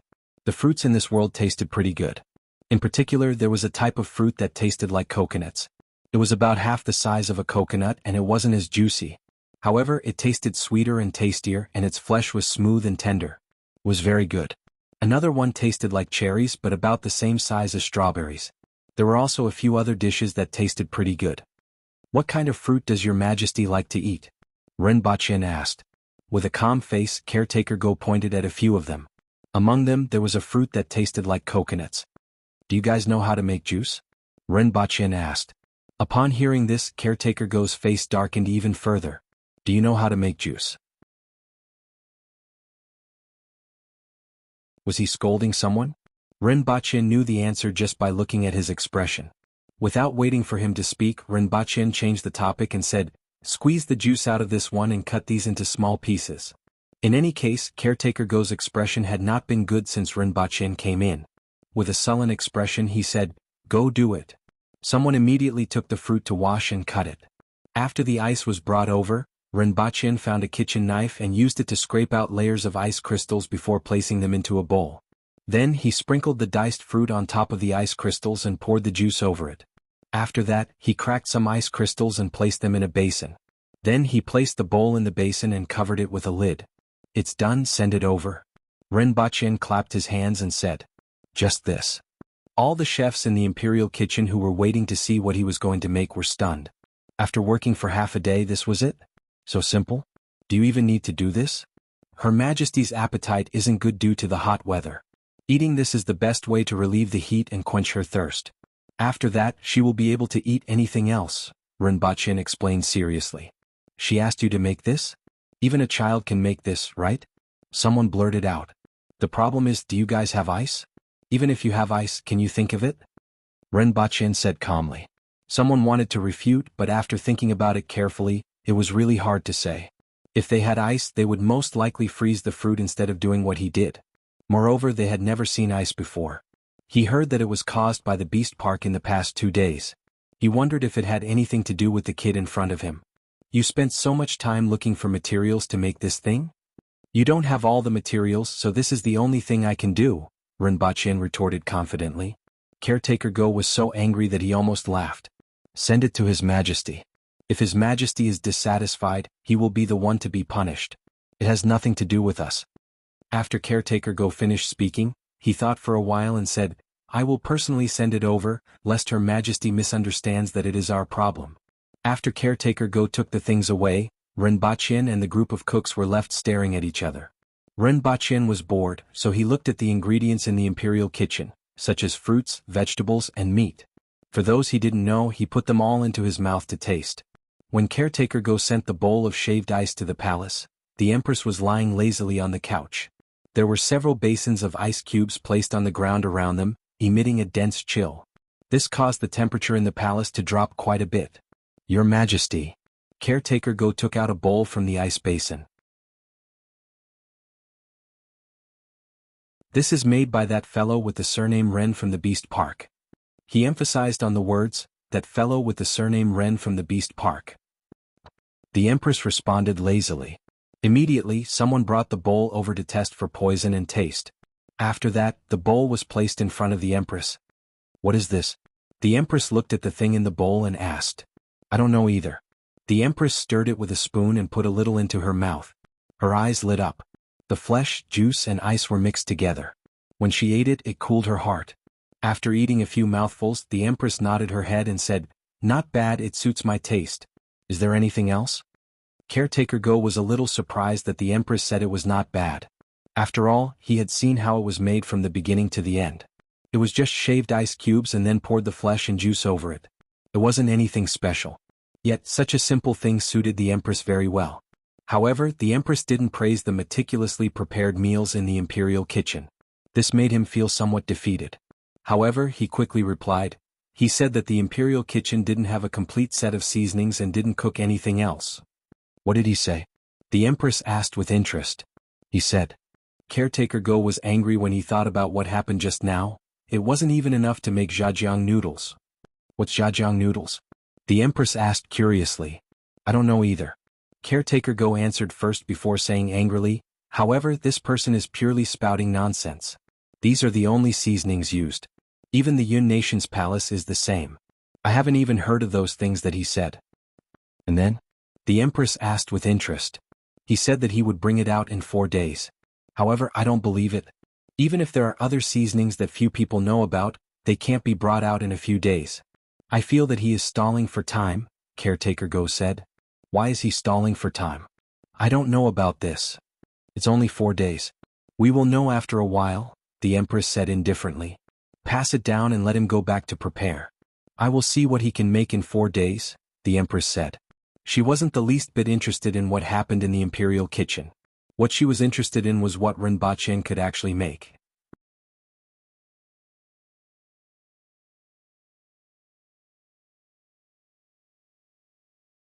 Chapter 22. Rinpoche waited in the imperial kitchen for a period of time before he was brought back to the Beast Park. Go back and prepare. Come back in 4 days.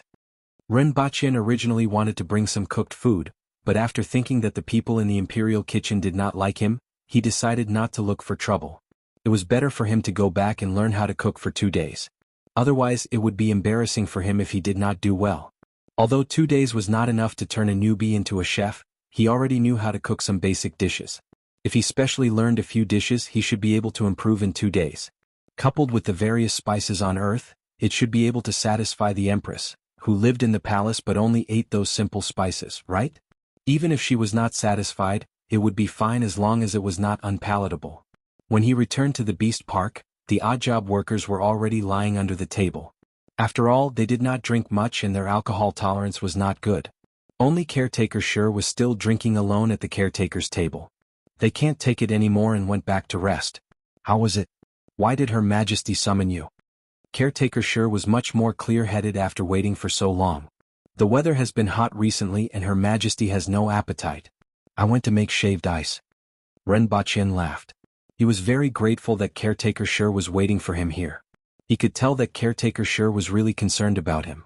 What is shaved ice? Caretaker Sure asked curiously. It's ice and fruit juice, Rinpoche said. He suddenly thought of an idea. If he opened 2 shaved ice shops in such a hot place, it would definitely be popular. However, he was in the dark about this world and did not understand anything.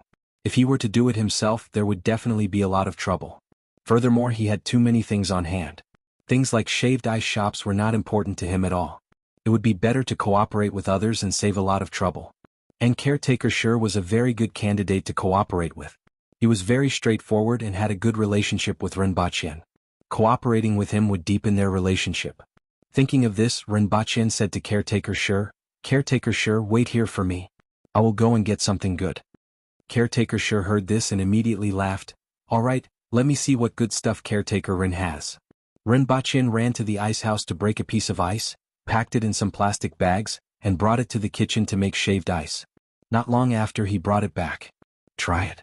Rinpoche pushed a bowl over to Caretaker Shi. Isn't this frozen? Caretaker Shi laughed. He had never seen ice in his entire life, but he had become familiar with it over the past few days. Now he would place a spray of ice beside his bed before he slept. Only then could he sleep comfortably. Try it. Rinpoche laughed. Caretaker Shi looked at him suspiciously. He stirred the water with a spoon and asked, "Is there ice inside?" "This is shaved ice. Try it." Caretaker Shi imitated Rinpoche and stuffed a spoonful into his mouth. The coldness mixed with the sweetness and sourness went straight to the bottom of his heart. "Ah, it's so cold," Caretaker Shi exclaimed as soon as he swallowed the spoonful. His throat was almost frozen. After a while he took a small bite and sighed, "It's so comfortable. Eating this on such a hot day is really enjoyable." "Caretaker Shi, do you intend to make a deal?" Rinpoche asked with a smile. "Deal?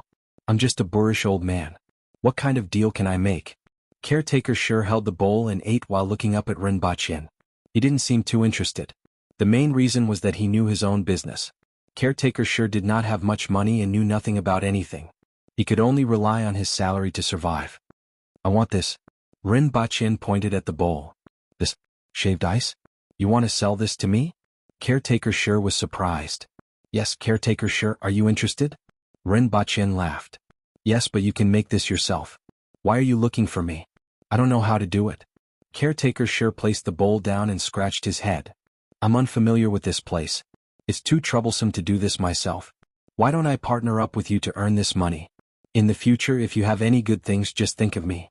If this thing isn't expensive, there will definitely be many people buying it. Are you really willing to sell it?" "It's okay. Doing business is a win-win situation. If there's money, we'll earn it together." Rinpoche directly used Qin Qing's father's words. After he finished speaking, he felt that these words made a lot of sense. There were so many things on earth that could be brought over. Even if he worked himself to death, how much could he make? He might as well do it with others.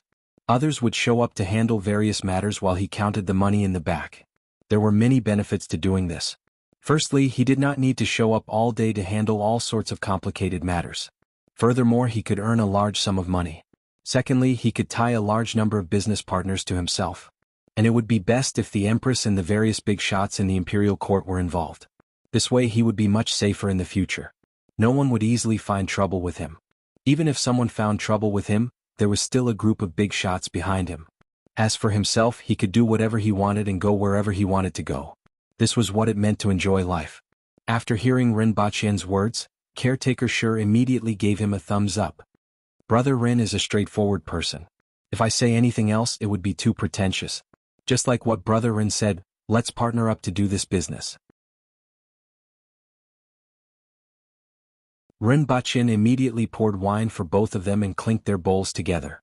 It would be easier for him to integrate into this world in the future. After drinking, Rinpoche asked again, "Brother Shi, what are you going to do?" "What should I do?" Caretaker Shi looked at Rinpoche blankly. "Find a shop and let my wife sell it. Brother, you supply the ice and my wife sells it. We'll split the profits in half." Rinpoche slapped his forehead. He had already guessed that this would happen. He couldn't help but ask, "Brother Shi, how much can you sell in a day?" "It should be possible to sell a few hundred bowls, right? There are so many people in this city." Caretaker Shi started to count with his fingers. He did not realize that there was something wrong with his way of thinking. This is such a big city. People can't cross half the city just to buy a bowl of shaved ice, right? How much money can you earn even if you tie your sister-in-law to death? Caretaker Shi could tell that Rinpoche was implying something else. He asked, "Brother Rin, what do you suggest we do? First, how long can such hot weather last in a year? At least half a year?" Caretaker Shi replied after thinking for a while. "That's good. Let's set up 10 shops and distribute them in different parts of the city. Anyone who wants to buy shaved ice can find a shop nearby. The sales volume of shaved ice will definitely not be low. No shop will be idle. We won't be earning 10 times more than a shop, but at least 5 times more, right?" "That's true. But can we supply the ice? Her Majesty's side is the most important." "Making ice is easy. I'll teach you. We'll hire people and open 10 shops together. When the ice is done, we'll sell it to other cities. We'll split the profits in half." "Hiss. Brother Ren, let's cut to the chase. If I have something to eat in the future, I'll definitely share it with you. Caretaker Shi immediately slammed the table.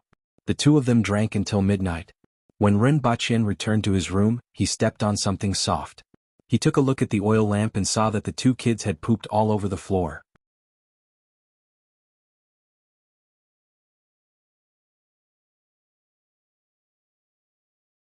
Chapter 23. The next day, Ren Baqin was woken up by an anxious Caretaker Shi before he could even wake up. What's the matter? Ren Baqin asked drowsily. Was what you said last night true? Caretaker Shi asked. About the shaved ice shop? Of course it's true. How can I joke about this? That's it. Let's go out and see if there are any suitable shops. Caretaker Shi reached out and lifted Ren Baqin up. Brother Shi, just look around. As long as the location is good and there is a lot of traffic, the place doesn't have to be too big, Ren Baqin said helplessly. Didn't he look for Caretaker Shi to work with him because he didn't want to do anything? After Caretaker Shi left excitedly, Ren Baqin fell back onto the bed. Late in the morning, Ren Baqin was woken up by a squeaking sound. He initially thought it was the chirping of birds, but when he opened his eyes, he realized it was actually the two little chaps.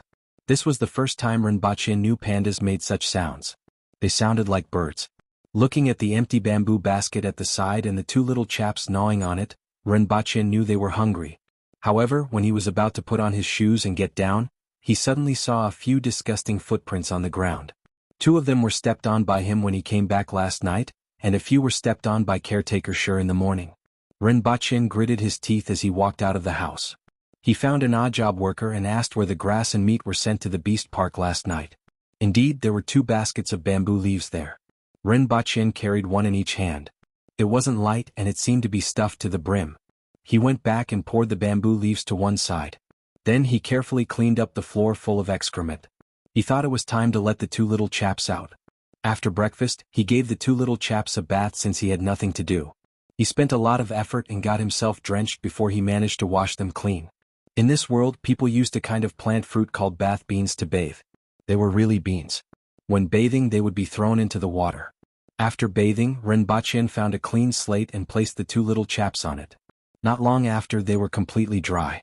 This time he felt much more comfortable when he hugged the 2 little chaps again. The smell on his body had lessened significantly.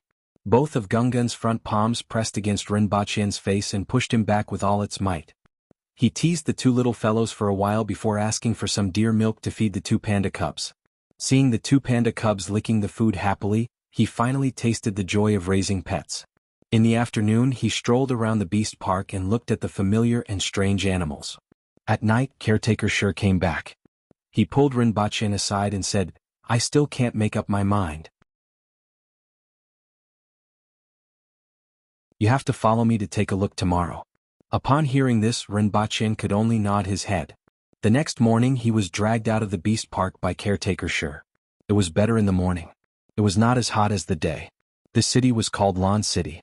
When Dayo was first founded, it was called Jilan. Later on it was changed to Dayo. That was how the city got its name. The city was divided into 9 districts, which were the names of the first 9 strongholds. Beihong, Bead Curtain, Shiboping, Eagle Beak Cliff, Go Clan Village, Wadegu, Whitestone, Shirhu, Yiwalu. The first 6 districts were mainly residential districts, while the last 3 were commercial districts. Among them, Shirhu mainly sold various weapons, farming tools and ironware. Shirhu mainly sold leather. Yiwalu sold herbs and animal bones. This was where Ren Baqin and Caretaker Shi went to the beast park to buy food. Of course, there were many residences in these 3 districts. It was just that the shops were relatively concentrated. The place where the court officials lived was called Beihong District. In addition, the street from the main city gate to Beihong District was called Jingyuan Road. The best shops were actually on this street. Most of them were foreign merchants who sold all kinds of goods. There were also a few shops opened by locals. Caretaker Shi found 2 shops. One was located in Yiwalu, and the other was in Go Clan Village. Caretaker Shi's wife and children lived here. Ren Baqin accompanied them to take a look. The locations were alright but not particularly good. However, shaved ice was currently the only thing in the market. He wasn't afraid of competition, so he could accept the slightly inferior locations. The most important thing was that these 2 shops weren't expensive. The total cost of each shop and the courtyard behind it was only slightly more than 10 silvers a year. Of course, this was according to Ren Baqin. Caretaker Shi's job was considered not bad. His monthly salary was only 6 taels. This shop alone cost Caretaker Shi 2 to half a month's salary. The 2 shops added up would cost him almost half a year's salary. There was also the hiring of people, so the expenses were even higher. No wonder he insisted on bringing Ren to take a look. After all, his salary was used to support his wife and children. After drinking a few mouthfuls of wine, he didn't have much left. This time he listened to Ren and was prepared to bet his son's wife's savings. One of the 2 shops was occupied, but it was ready to leave. Ren followed Caretaker Shi and walked around the shop. It was about 50 to 60 square meters. Other than the counter, there were also a few tables for pedestrians to sit down, eat shaved ice and rest. The courtyard behind the shop was slightly bigger than the shop. There was a small room for people to stay in and store things. "These 2 are fine," Ren said to Caretaker Shi after he finished walking around. "All right, this time I will bet everything I have." After hearing Ren words, Caretaker Shi immediately made his decision. After that, the 2 of them walked around the streets and even enjoyed a street fight. Ren chose 2 more places. One of them was on Jianghu Road. It had the highest flow of people. Of course, the rent was also expensive. It cost close to 100 taels of silver a year. This is too expensive. If we sell shaved ice, we will almost lose money. Caretaker Shi saw that Ren was interested in the shop on Jianghu Road, which was more than 100 square meters. "If we only sell shaved ice, we will lose money. How about selling ice?" Ren suddenly thought of an idea. "Selling ice? Will it work? Also, anyone can make shaved ice at a glance. It's just that they don't have ice. If we have ice, what will happen to our shaved ice shop? If we buy ice to make shaved ice, including the melted ice, we won't make any money. Who will do it then? Also, after the shaved ice is used up, we still have to heat it up. If we buy a piece of ice and install a fan at the side, it will simply be a simplified version of an air conditioner. Yes, let's do that." Ren suddenly thought of an idea. They couldn't make an air conditioner now, but what about a simple fan? There was no need for an electric fan at all. All they had to do was install a bearing, a rubber ring, and a rope in the fan. Then they could pull the rope downwards and the fan would rotate accordingly. It looked similar to the yo-yos that could be seen all over the streets. However, this was much more energy efficient than using a fan. Furthermore, it was much cooler. Most importantly, this was something new. Many rich people would be interested in it. If they placed a basin of ice in front, it would definitely be a pleasure in such a hot place. Even if they didn't put ice in, they could still put a basin of water from a well. "Haha, let me show you the technology from Earth." The more Ren thought about it, the more he felt that this idea was feasible. He patted Caretaker Shi and said, "This is it. I still have some money with me. Let's rent these 3 shops first. I will make something for you to see when we get back." Upon hearing that Ren wanted to invest money, Caretaker Shi repeatedly rejected him. "Brother Ren, making ice is your idea. I can't let you invest money again. If you are confident, I will rent this shop even if I have to sell everything I have."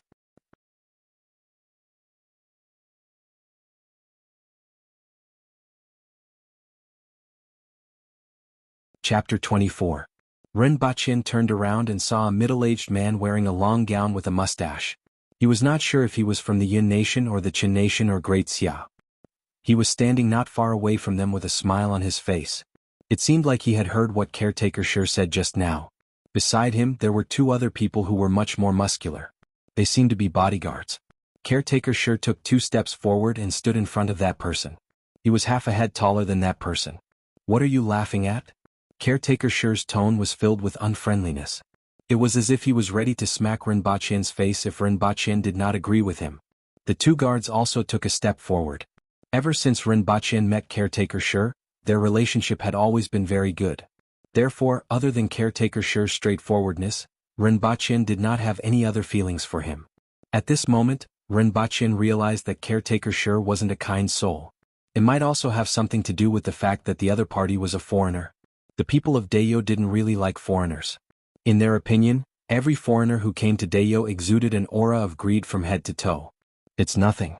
It's just that when I heard what you said just now, I suddenly remembered my past business," the middle-aged man said with a smile and took a step back. Even though he had just arrived in Lan City, he already knew how to deal with Dayo people. Although this was a little cowardly, it would save him a lot of trouble. After all, he was a businessman who came to Dayo to seek wealth. Taking a step back was not a big deal. In his eyes, those greedy fellows who fought with the Dayo people were all fools. They thought that Dayo nation needed the things that they brought, so they didn't dare to make a move against them. However, they didn't know that they had already placed their necks under the blades of others. However, he was somewhat curious about Rinpoche. It seemed like he wasn't from Dayo, but he had a good relationship with them. This was extremely rare. After listening to his words, Caretaker sure snorted heavily. Rinpoche stood there and looked at the shop and the crowd for a while. He realized that the person was still standing at the side and asked curiously, "Why aren't you leaving?" That person said with a smile, "Unfortunately, I also have my eyes on this shop. I'm here today to take it down." Rinpoche was elated. He had finally met his match. This shop seemed to be quite popular. If he didn't come out today, he wouldn't have anything to do with it. Looking at the middle-aged man's calm and unruffled appearance, Rinpoche reckoned that the owner of the shop would arrive soon. Since he had nothing to do, he might as well wait for a while. Not long after, a burly man came. Without saying a word, he put away the wooden board in front of the door, pushed the door open and went in. The middle-aged man with the mustache smiled at Rinpoche and Gu Shijio before leading his men in. Rinpoche dragged Caretaker Shur into the shop to take a look at the situation inside. The shop was about 100 square meters in size and the floor was paved with stone slabs. Behind the shop there was a bigger yard with 2 rooms. As Rinpoche walked in and out of the shop, the burly man who opened the door was leaning against a pillar in a daze. "Alright, no problem. Are you selling this shop?" The middle-aged man walked to the big man's side and asked with a smile. "Not for sale." The burly man stared at the ceiling and said, "That's good, but you have to sign a 3-year agreement. After that, you have to rent it to me first." "What kind of agreement is there to sign? We, the people of Dayo, never go back on our words." The burly man didn't seem to care about his words at all. It's always reassuring to have an agreement. After all, we set up this shop with the hope of stability. Are you afraid that we will go back on our words? The burly man stared at him fiercely and spat on the ground. "Pay up if you want to rent it. Otherwise, get lost." The middle-aged man smiled bitterly. The bad temper of the people of Dayo was really a headache. "How much is the rent for this shop?" Rinpoche interrupted and asked. "Aren't you guys together?" The burly man asked back. He sized up Rinpoche and Caretaker Shur. 150 taels a year. Rinpoche felt a toothache. Caretaker Shur only earned 6 taels of silver a month. This rent was equivalent to his salary for 2.5 years. Rinpoche still had more than 80 taels of silver, which was barely enough for half of the rent. However, Rinpoche immediately thought that he could earn money in the real world. 80 taels of silver was only slightly more than 10,000 yuan, 150 taels of silver was 30,000 yuan. Moreover, it was only for a year.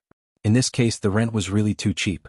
In his city, with such a location and such a shop, it was impossible to rent it without 400,000 to 500,000 yuan a year. "Alright, I will rent it." Rinpoche immediately said, "I will pay you the deposit today. I will send you the money 3 days later." If he took over this shop, not only could he sell ice, shaved ice and clay fans, he could also sell the things he made in the future. This street was the best location. If he took over this shop, he would definitely be able to use it. Caretaker Shur wanted to say something but hesitated. He still looked very worried. "Little brother, you are not being loyal." The middle-aged man with the mustache smiled bitterly. "He who is quick gets it." Rinpoche laughed. The burly man said, "Alright, I will wait for you for 3 days. Same time." The middle-aged man said, 160 taels a year, I can pay up now." The burly man rolled his eyes. "Let's talk in 3 days. If he doesn't bring the money, I will rent this shop to you." After finishing his sentence, he ignored the middle-aged man. It was unknown whether it was because Rinpoche first said he wanted to rent the shop or because the words of the middle-aged man had infuriated him. Rinpoche and Caretaker Shur searched all over their bodies and collected 20 taels of silver. They passed it to the burly man and said, "I came out for a walk today but I didn't bring enough money. I will definitely send it over at this time 3 days later." "Alright.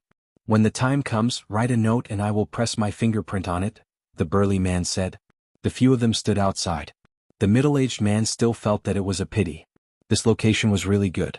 If he wanted to open a shop in Lan City, this was the best location. Rinpoche turned around and cupped his hands at the middle-aged man, bidding him farewell politely.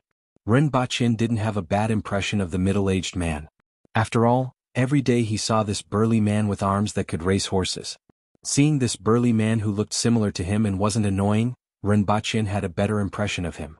The middle-aged man with the mustache couldn't help but say to Ren Baqin, "Little brother, I don't know if I should say this. With 100 taels of silver, don't do a business that costs 70 taels of silver.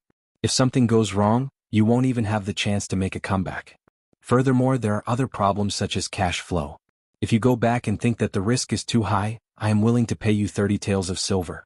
You can still earn 10 taels of silver." Ren Baqin laughed, "You don't have to worry about this." After finishing his sentence, he pulled caretaker Sure away. "Boss, what should we do? Let's see if there are any other suitable shops. We will come back 3 days later," the middle-aged man said to the guard as he watched Ren Baqin's back disappear into the crowd. Now that they had bought the shop, the two of them didn't have the mood to continue shopping.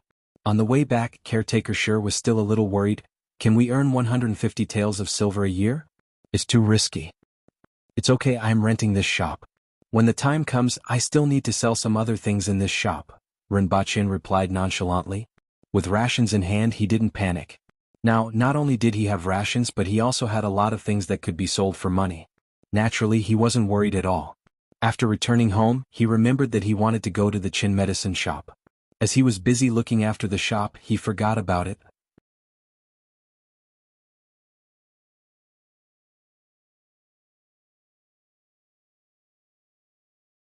Chapter 25. Ren Baqin returned to the Beast Park. Her Majesty summoned him to the palace the next morning. This time it wasn't the guard Jianghu. It was someone he didn't know. He asked where Ren Baqin was and Her Majesty summoned him. Ren Baqin was playing with Gun Gun. Gun Gun kept trying to break free from his arms. After seeing the person, Ren Baqin immediately went forward and said, "I'm Ren Baqin. May I know why Her Majesty summoned me?" "Just go. Why are you talking so much nonsense?" the guard said in a low and muffled voice. He entered the palace. It was the same palace as last time. Ren Baqin didn't know what the palace was for, but the Empress seemed to like it very much. "Greetings, Your Majesty." Ren Baqin was brought in and saw the Empress in red with her hair scattered behind her. She was leaning on the couch. The palace was very cool. After all, there were 2 basins of ice. "Come forward and talk. As for you, step down," the Empress said in a lazy voice. Ren Baqin took a few steps forward, lowered his head slightly, and waited for the Empress to speak. "Previously you said that you can produce 5,000 caddies of grain per moo? Is this true or false?" the Empress asked. Ren Baqin's heart skipped a beat. The last time he said this, the Empress didn't react at all. Later on, he asked caretaker Sure and found out that Dayo was actually very short of grain. He had been guessing what was going on all this time.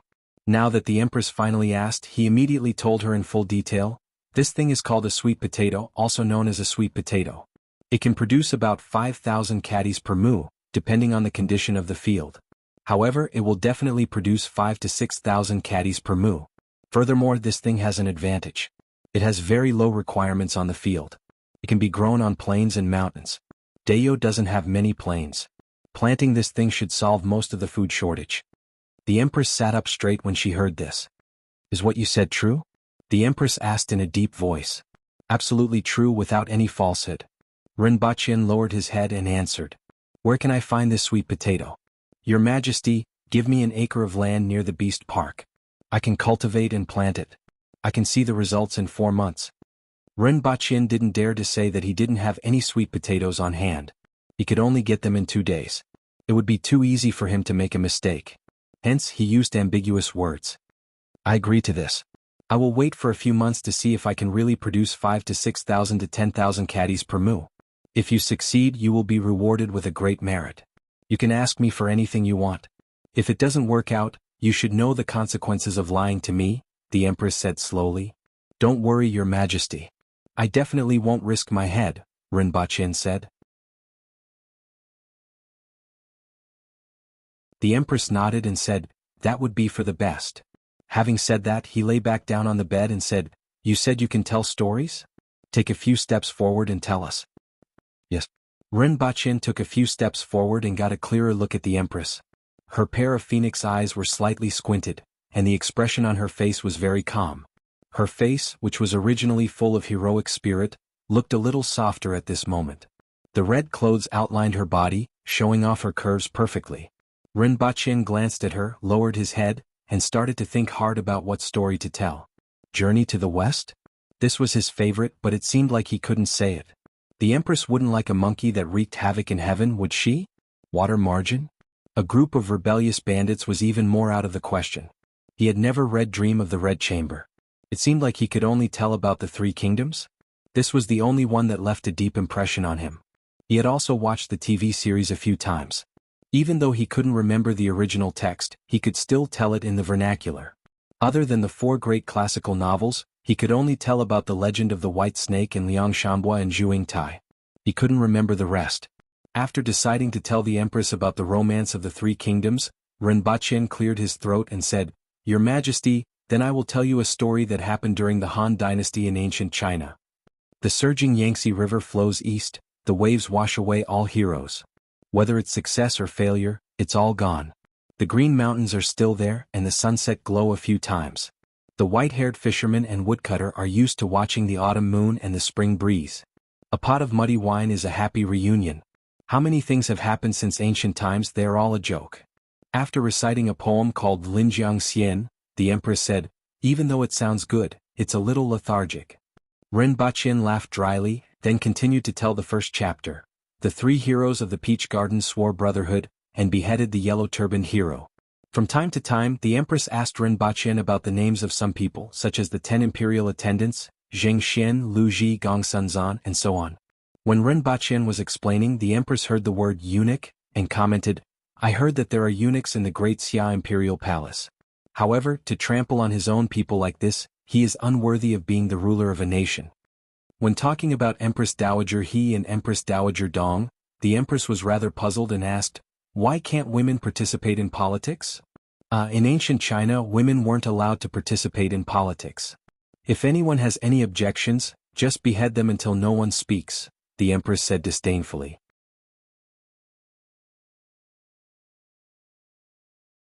Rinpoche thought about it and felt that what she said made sense. Moreover, there was really someone who did this and succeeded. It seemed that this person definitely had a common language with Wu Zetian. After the Empress finished her lunch, Rinpoche drank some water and continued to tell the story. At first, the Empress would occasionally interrupt, but gradually she stopped talking and focused on listening to Rinpoche's story. In one day, Rinpoche told the story 11 times, all the way until Liu Bei saved Kong Rong and Lu Bu defeated Cao Cao. At the end of the day, he talked until his mouth was dry, but his spirits were very high. In the past, he had always liked the three kingdoms, but he rarely discussed it with others. Now that he met someone who had never heard of this story, he finally had the leeway to express it. The more he talked, the more excited he became. His spirits were getting higher and higher, and he was getting more and more engrossed.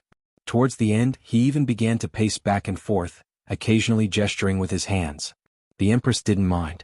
Watching his gesticulating performance was rather interesting, and the corner of her mouth curled up slightly. Unfortunately, Rinpoche was immersed in the world of romance of the three kingdoms and didn't notice. The two palace maids at the side didn't have the Empress's various thoughts and comments. They were extremely engrossed in the story.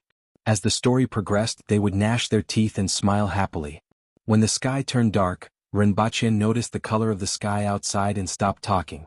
The Empress said that it was rather interesting, and asked Rinpoche to go back and continue the rest of the story tomorrow. When Rinpoche heard this, he was going back to reality tonight. Where would he find the time to explain to the Empress? He hurriedly said, "Your Majesty, I have to prepare for planting tomorrow and clear a piece of land. After all, food is the foundation of a nation. Having sufficient food and not relying on those merchants is the top priority." The Empress looked at him with interest and said, "What you said makes sense. The people's livelihood is an important matter. Let's leave it at that. Go back and prepare that sweet potato first. Come back and tell me the rest of the story after you are done. Don't forget that you still have an appointment with my imperial kitchen." The two palace maids looked at Rinpoche with some regret. They were just about to get to the part that made them anxious.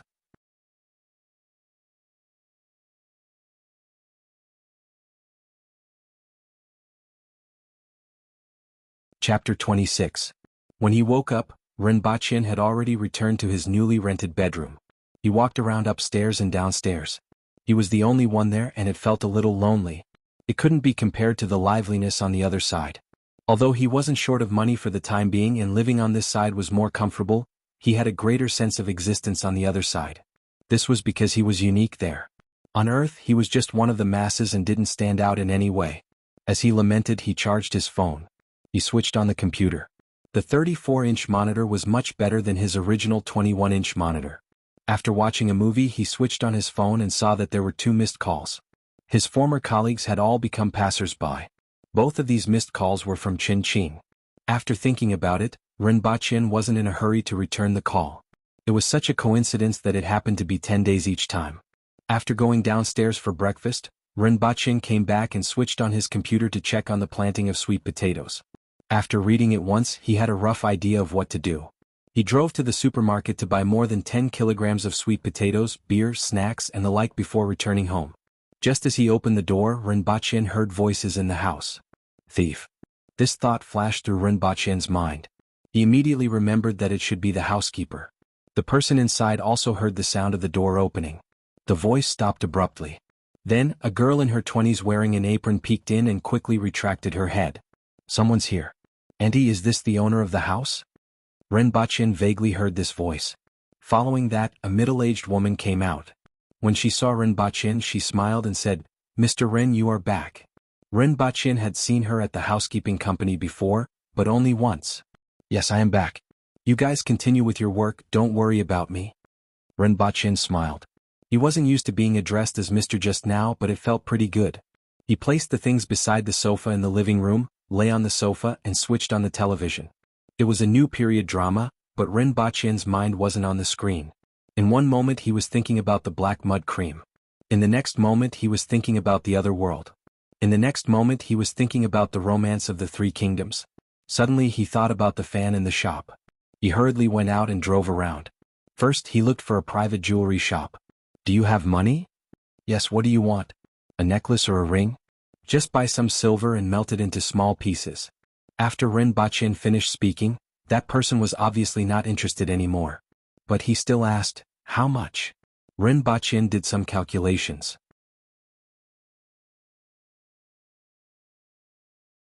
Silver wasn't expensive on Earth, but its purchasing power was still acceptable in that world.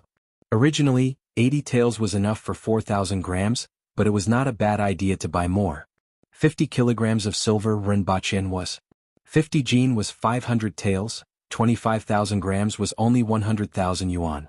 Rinpoche Rin said. From Rin. At this time, after deducting the money for renting a house, buying a car and transferring money to his mother, he still had 700,000 to 800,000 yuan in his bank card. He didn't care about this money much. When the boss heard 50 caddies, he immediately became more enthusiastic. 50 caddies of silver was equivalent to 25 kilograms. Even if he earned a little less, it was still a sum of money. Although he able. There. He money.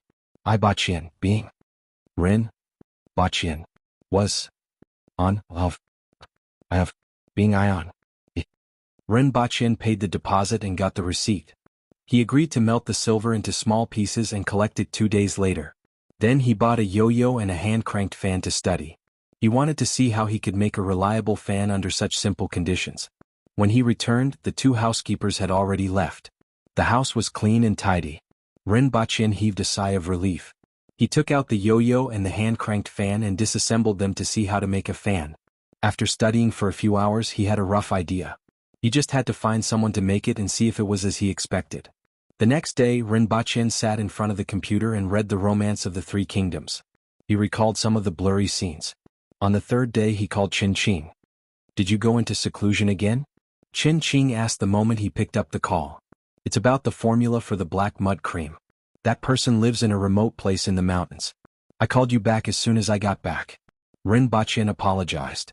However, he knew in his heart that he wouldn't be able to contact Qin Qing so frequently in the future. This was because his days in that world were too stable. Every time he would stay in this world for 3 days and then disappear for 9 days. "How is it? Did you get the formula?" Qin Qing asked. "Not yet, but soon. Let's go out to have some fun tonight." "Let's have dinner. I won't be going to the bar." Rinpoche shook his head. After arranging a time with Qin Qing, he searched for herbs on the internet for a few hours and prepared to exchange them for the black mud cream. Since ordinary people had never seen snow in that world, Rinpoche guessed that it was subtropical. Rinpoche then searched for a few herbs that appeared frequently and were difficult to cure. He memorized them. Then he went to buy a bunch of spices. Sichuan pepper, Chinese anise, sesame, cumin, cinnamon, monosodium glutamate and 13 spices. He bought a big bag of them. He also specially bought the seeds of Sichuan pepper, Chinese anise, fennel, and cinnamon to plant them in that world. As for the sesame and cumin, they were the seeds. Although Chinese anise was the same, the ones sold in the market had been treated and could no longer germinate and grow. With these ingredients, Rinpoche should be able to make delicious food with a similar taste in that world. After loading the ingredients into the car, he went to collect the silver. 50 kilograms was a lot and all of it was melted into 2 or 3 taels of silver. Rinpoche did not have time to check the purity of the silver. He paid immediately and carried the silver into the car. Rinpoche then headed to the restaurant where he had arranged to meet Qin. After waiting in the car for a long time and playing with his phone for a while, someone knocked on the car window. He turned around and saw Qin waving his hand at him.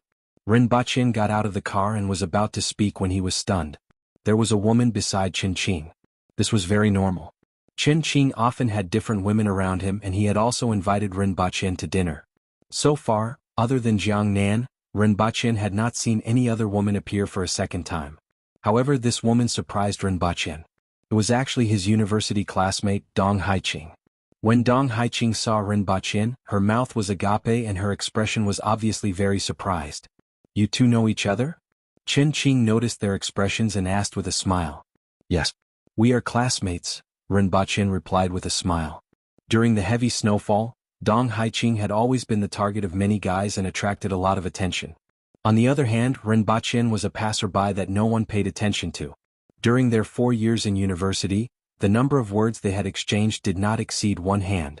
They had never interacted before. Rinpoche was just surprised that it was such a coincidence. On the other hand, Dong Haiqing was even more surprised than him. The reason why she could remember Rinpoche was because when they were in school, there was a girl who seemed to have a crush on Rinpoche. After she found out about it, she said, "He doesn't have money, he doesn't have good looks, and he doesn't have a personality. Why did you find someone like him?" After that, there was naturally no more after that. Even though Rinpoche did not know about this, she still remembered it. Because of that incident, she had paid attention to Rinpoche for a period of time. The impression that he left on her was only one word: ordinary, even more ordinary than ordinary. It was a waste for the girl who shared the same bed to be matched with such a person. Therefore, when she saw that Qin's friend was actually Rinpoche, she was naturally very surprised. Rinpoche looked the same as when he was in school. There was not much change. His appearance was considered delicate and pretty, and he only had short stubble on his head. He was dressed very ordinarily and his total value might not even exceed 300 yuan. However, he was driving an Audi A6L, which was worth at least 500,000 to 600,000 yuan. Furthermore, he was actually good friends with Qin. She did not know much about Qin. She only knew that he was a rich second generation and his family was extremely wealthy. However, Rinpoche was good friends with him. Furthermore, he was driving such a car. Presumably he was not simple, right? Right now, there was only one thought in Dong Haiqing's mind. She had misjudged him in the past. You're tuning in to the Han Li's Wuxia Adventures YouTube channel. We're so grateful for your support and don't forget to subscribe to join us on this incredible journey through captivating stories. Your generosity through donations truly makes a world of difference, as it's the primary source of revenue that allows me to expand and enhance this channel for you. Thank you from the bottom of my heart for being a part of this adventure.